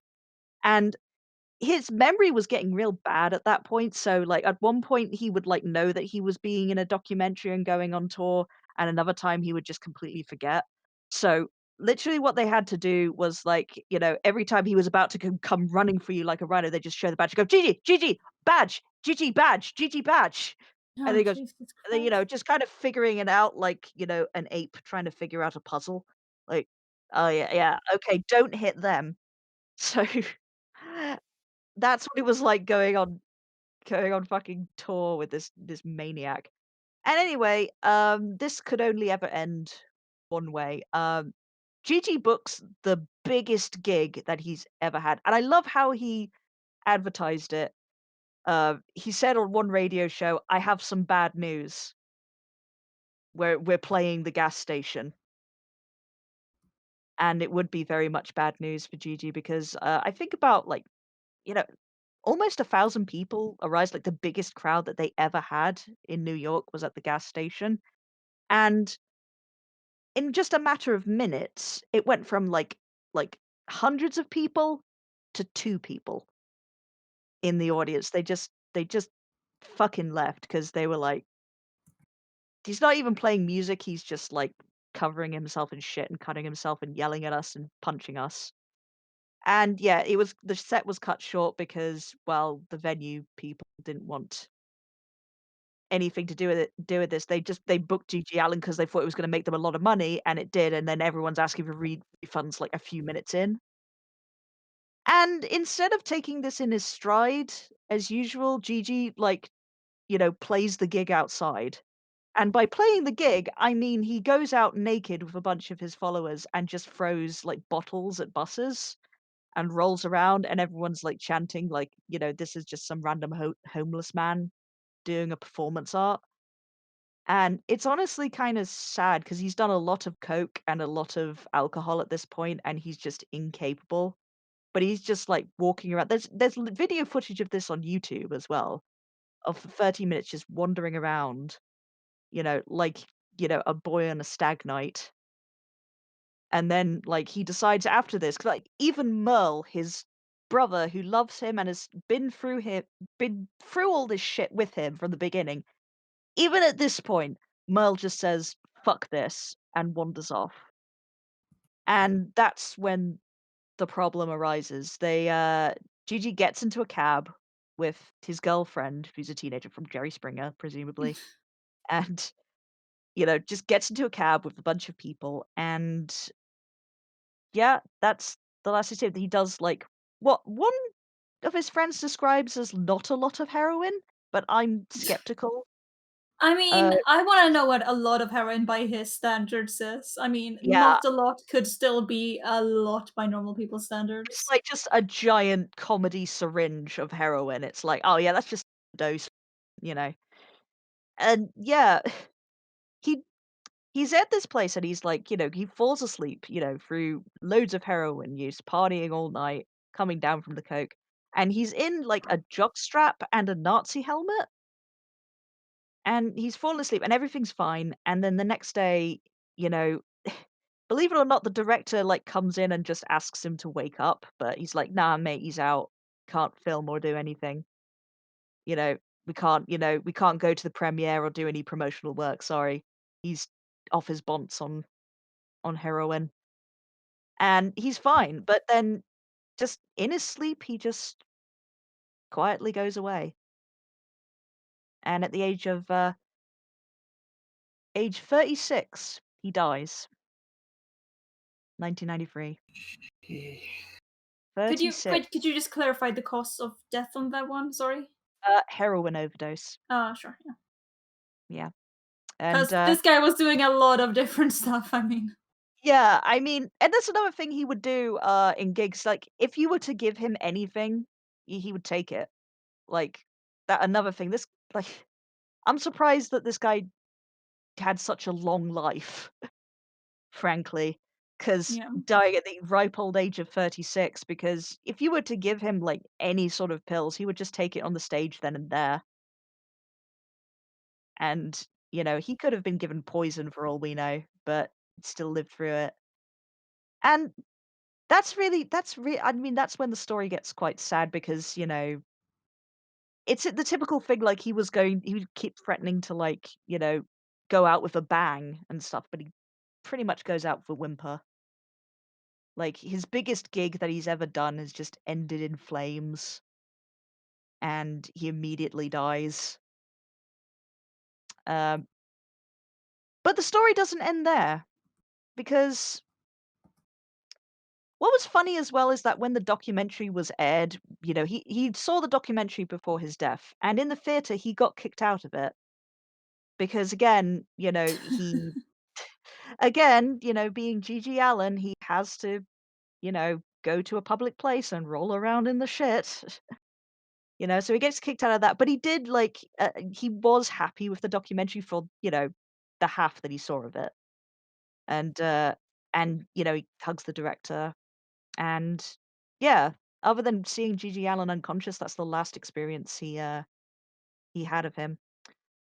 And, the director goes to his funeral as well, and because, it happened so quick after the first airing of the film, they had to, like, edit in GG Allin's funeral, which he requested specifically that he not be embalmed or have anything done to his body, so he's buried in what he was like, you know, what he died in, which is his jockstrap and leather jacket.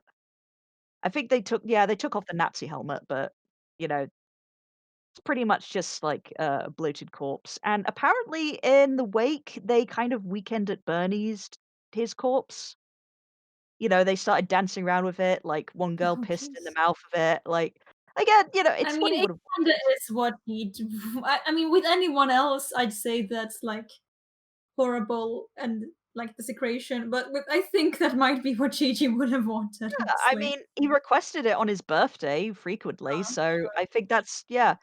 So, yeah, they're just pouring alcohol and piss in his mouth and, like, then they bury him and it's that's when it becomes a somber affair. And, yeah, they have his he was, buried in his, hometown in New Hampshire, but they've had to take his gravestone away Too much, because like, vandalism and disruption, I'm guessing? Uh, well, yeah, I mean, not really it was vandalism, but, like, a lot of fans get very excited and commit to the bit too much, and they had to, like they were having parties there, of course, and, it's very loud rock parties, in a, New Hampshire cemetery, But a lot of fans kept shitting on the grave and pissing on the grave, and, generally the smell was unbearable, so they've had to remove the headstone. Yeah. Yeah, I mean, Yeah. understandable. So that's a sad end to GG Allen's story. But I haven't revealed the reason why I chose this specifically. I'm quite curious. The thing is, how I got into this is through the documentary Hated by GG Allin. Do you know who the director of this documentary was? Now I'm very John excited. McAfee. Nope. Todd Phillips. Wait, that's not the Joker Todd Phillips, is it? That is the Joker, Todd Phillips. Yeah, that was what I was saying. He's Wait, the wait. fucking Joker. You get what you fucking deserve. Yeah. Exactly! He is the Oh my inspiration god. for the What? Joker! Oh He my is god. the inspiration for the Get Joker! what you fucking deserve. What the fuck? Oh my god. Deal with that information! I am Hang dealing on. with it. I love that. Uh, God. wait, what? Oh, you mean like Joker the Joker? Yeah, Joker, the Joker, Joker yeah. movie, the Joker movie from Oh like my last fucking year, the god. director I've of not that. even seen the movie. I've not even seen the You movie. gotta I must see say, Joker, honestly. you kinda have to now, knowing this information. Yeah, you You know kind of have to see it. Like, I kind of want to like rewatch it again just for like not now knowing I was this. about Alex, I was almost like okay. So this episode had like so here's like a graph auditorially of how this episode went. It went and, like Emotional then roller coaster. it was an emotional roller coaster. And it's just like that old fucking shit. I want an aneurysm. It's just you need to have something to explain. Well, maybe you should do what Gigi did and get all your pain out on stage by, rolling around in your own shit and then eating it. Because it worked for him. Yeah, it Look, worked very well. He ended up like having a long, fulfilling life. I just what the thing what the craziest part of this is that knowing this, not only is Gigi Allen predating death metal and Is it being an pretty? I inspiration don't think for he's is it pretty death metal though. If it's pretty like black metal, black is it really metal. pretty death metal? I Like think when that it's they owe him a lot. Death was like the first death metal band.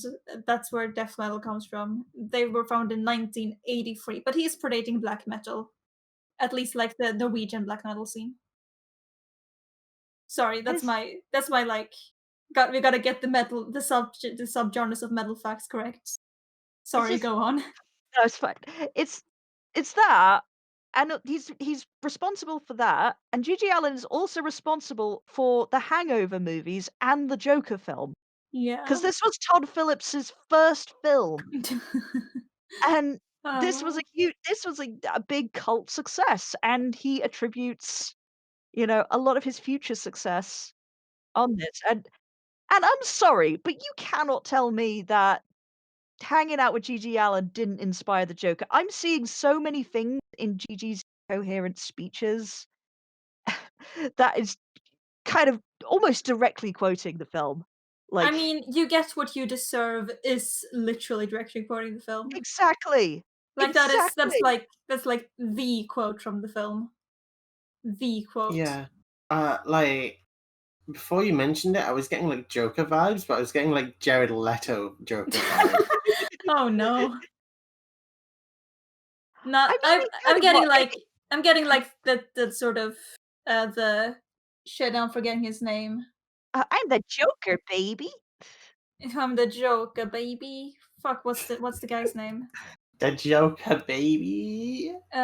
Give me Joaquin Phoenix, right? Yeah, no, I was Yeah. getting like Joaquin Phoenix or like shit. Now I'm forgetting his name too. Heath Ledger. Like I'm getting Yeah, the Heath Ledger's real Joker. deranged Joker vibes here. I mean, I think well, I mean, I say this as someone because it's so weird actually, because through this, I didn't even know who GG Allin was until I found this out. It was like I found the name of the documentary through, like, a compilation of weird, fucked up films that, you shouldn't watch by May Lates, which is, Nick's Fears on YouTube, like, really great YouTuber, and I watched it because it was like, I was bored and said, "Oh, yeah, the guy who directed The Joker directed this film," and I'm like, "I've gotta do this for Lee. I've gotta Oh, fucking yeah, thank gotta you. fucking do this." Thank you. I'm like I just threw out all of the other, things I Oh, planned. It's like, thank "Nope, you. Oh, clear thank the you. I table. appreciate that. Oh, I'm clearing the fucking table because we're gonna eat this." But yeah. Let's the maybe thing not eat this though. There's a lot maybe of yeah, shit going on here. Let's not let's yeah. not do some solo shit here. Just, like, the fact is that every single gig was sallow shit. Like, Yeah. I just wanna emphasize this. This isn't just a one-off thing that GG Allin did. Every single show he did this. Like, every single show, he would just take a shit, he would eat the shit, you know, he would scrabble all over himself, he would, like, threaten suicide, he would jerk off in the corner for a little bit, he would fight some people, he would get his shit kicked out of him. I Like, mean, that would that's take a gotta be like toll on anyone's body. that's gotta be like Once. intense and I guess cool in a way like the first 11 times, but after that I have a feeling like, oh yeah, same old shit. Anyway, we've seen the nice Gigi from the early '70s to early '80s. This is how, his later years, made him look in the chat. Oh shit. Jeez. Yeah. Oh he has like the Mansons there. Not good. Yeah. Yeah, that was just his resting bitch face. He's his resting Manson stare. No, That man, it's not even like the Manson, because at least the Manson like stare has some emotion to it, like some malice. This just the same intensity, but like empty in a way. It's kind of creepier. Like it's really intense, but it's also really empty. But, Yeah, like, bad like that I, was vibes. just I I'll it. probably link this below for context. like I do not want to give this man like resting bitch face. He doesn't deserve that. Yeah, that's not a resting bitch face. I don't He's know what that face is. It's like But definitely something I cannot pinpoint that emotion. I fucking palate cleanser after this.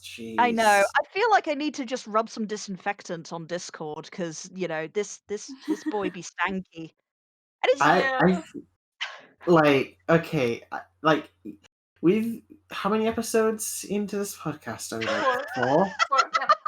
just for oh god. 4 episodes, and like I feel sick about hearing this, man. Like I feel like nauseous. That might have something to do with the chicken that I ate and it wasn't cooked properly, but still, I feel sick. I feel nauseous about hearing this, man. I Like, know. It's d- that's what I'm saying. It's so weird because like I've watched more GG Allin content than I've ever wished to just for this episode, and it's like, and what the sad thing about the thing is, I watched this movie and I've described what you see in it, and it was like Maylet's like, oh, the most disturbing documentaries, just real bad news or whatever. But watching it, all I felt was just kind of bored, Oh, just really? kind of like, sad like, and Like, bored.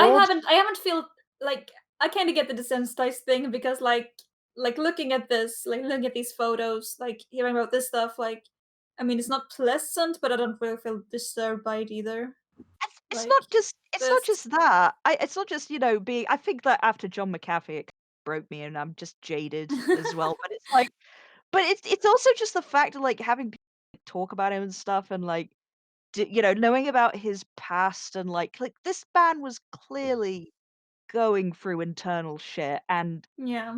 yeah, and the shit was like, basically he used a lot of people who go through shit use self-harm as a way of coping. It's a terrible cope. A terrible cope. I say you should not do that. But the problem was his form of self-harm had a parasocial angle to it. So like he had like loads of other dipshits enabling him to do this because they came, wanting to see a man crash and burn in front of them. Like, if they got hit in the process, they would, like, back away and, like, leave the gig, but, mostly they came Yeah. there to just see something awful, and I absolutely blame them for Yeah, this this guy's is downfall. to Yeah. be to be relevant with the times, with the YouTube drama. This reminds me kind of the Etika situation with, like, someone obviously going through a mental breakdown and people just kinda egging them on because it's, like, fun content. I know this is why I wouldn't have liked him to have I know this is weird to say, but I wouldn't have liked him to have lived into the social media era because I knew this would just be Yeah. ramped up to, like might have actually killed some people if if he had the social media influence, like, I do not I absolutely don't trust, a lot of people on the internet, and there were periods in prison where he said he wanted to get clean and, get out of this, but it's like, he wanted to do music and be relevant, and music was all he knew how this performance was all he knew how to do. So he did it. So and I do feel that, despite everything, even though he's like, I keep having to go in the back of my mind saying, actually, this guy fucking assaulted people and, sexually assaulted people and possibly raped people as well. So I have to try and force that to the front of my brain and not forget that because most of the documentaries about him try and gloss over that shit. That he went to prison for, oh, no reason whatsoever. No, no, there was good reason why he went to prison for all of this shit. Uh, I c I still feel really sorry for like, all of this stuff, like him doing all of this to himself, it just makes me kind of fucking sad because it's there's a certain kind of patheticness to this kind Yeah, of I mean, shock it's kinda jock. knowing, like, where this started, like, his childhood and everything. Yeah, it's just you can kinda see how he got this point and no one helped him, like, he clearly needed some help. And it's Yeah. it's sad it's sad as well because, like, I'm not saying this with any tinge of irony, I do actually like some of his songs. I Like, mean, the one we actually go listened to sounded kinda generic, but, like, I feel like he had to potential at least there, like, you can sense, like, they kinda knew what they were doing with the instruments and, like, the singing wasn't bad either, like, I feel like I didn't like that particular song, but I feel like they had some potential, like, a little bit, like, I could see them making good songs, sure. Yeah, and, like, for real, like, "Bite It, You Scum," "Scumfuck Outlaw," and, his cover of "Carmelita," like, his sort of country type stuff is actually really good. I'll stand by those statements. I mean, you can call me, like, terrible, music person or you're like and it's probably true because 'cause I'm not, like, a music-y type person, but I did like it. I did like some of his stuff. It's just a shame that, you know, the other stuff happened, and he's known for all of this horrific shit that he did to his body and to other people than he was for the thing that I think he was actually rather good at. Yeah, it's kinda I hate to keep coming having to come back to the Norwegian black metal shit, but, like, Well, it's and, like, apt. within the Norwegian black metal scene, like, Varviken as Bursum did, like, good music. If you're into that type of music, it's, like, good music what Bursum did. And, like, yeah, the other stuff is really a shame. The, like, murder and Nazism and, yeah, all that. It's yeah, I get where you're coming from, like, with this guy. It's also Okay. it's Okay, super sad. Alex, Yep, yeah. you're going to Ennis Del Mar jail. What? You're going to Ennis Del Mar jail, Yeah, you're not gonna have to Joker clarify jail. who the fuck that guy is. Uh, um, it's Heath Ledger's other famous role, the guy he played in Brokeback Mountain. That guy, Oh, yeah. so it's gay cowboy jail. It's gay cowboy jail. Yeah, you're going into gay cowboy jail for your sins against the podcast. I mean, yeah, Wait, what fair. are the sins against the podcast? I'll come willingly. I think I do deserve this Wait, are because the Sims liking this guy's music? Because you're gonna I have to mean, send me away for like thinking Bursum had some good songs too if we're canceling people based on this shit. No, just this whole segment, like this whole Oh, sure. segment, just like this got whole me. What the I'm so fuck? sorry. I'm so sorry. The fuck? I think I'll leave it at that. I will, like, show you more songs that I like about his, but it's like, I think that we are at minus sanity points right now, so it's like We're at so many fucking minus sanity points right now. I must say, I don't know if Oh you my god. noticed, like, as we were going on, I was just getting more and more depressed as we were going towards the Yeah, end of we're it. I all was here. Yeah, we're all or I've been hearing us all, like, get exhausted and depressed by the end of this guy stuff. Alright, yeah. thank you, Alex, for that terribly exhausting and depressing segment. I appreciate it. We all appreciate it. That is it for this episode of the Lot to Unpack Here podcast. Alice, you wanna tell us where people can find you on the internet? You can find me at Rebel Gender, and I want to thank my brilliant co-host, Alex, for introducing me to this man. I am not Yeah, saying this thank you, Alex. with gritted teeth. Yeah, thank you, Alex. Where can we find you on the internet? You can find me at Obscuricom Where shall and, people direct their complaints, Alex? yes, Obscuricom and on the GG Allin fan Facebook page. Which is a Oh, real really? thing, run by his brother. You Oh, can okay. actually visit it. Yeah, GG Allin on Facebook. He sells merch and other I things. hope to see you there, Alex. Alright, and you can find me at bewildered_b on Twitter. Thank you very much for tuning in to this episode, and if you somehow enjoyed it, please do rate, comment, and subscribe. So you can also tune in to see us play some Dungeons and Dragons on Saturdays at the Communes and Comrades YouTube channel if that's something you're interested in. Until next time, folks, have a good one. We don't have time to unpack all of that.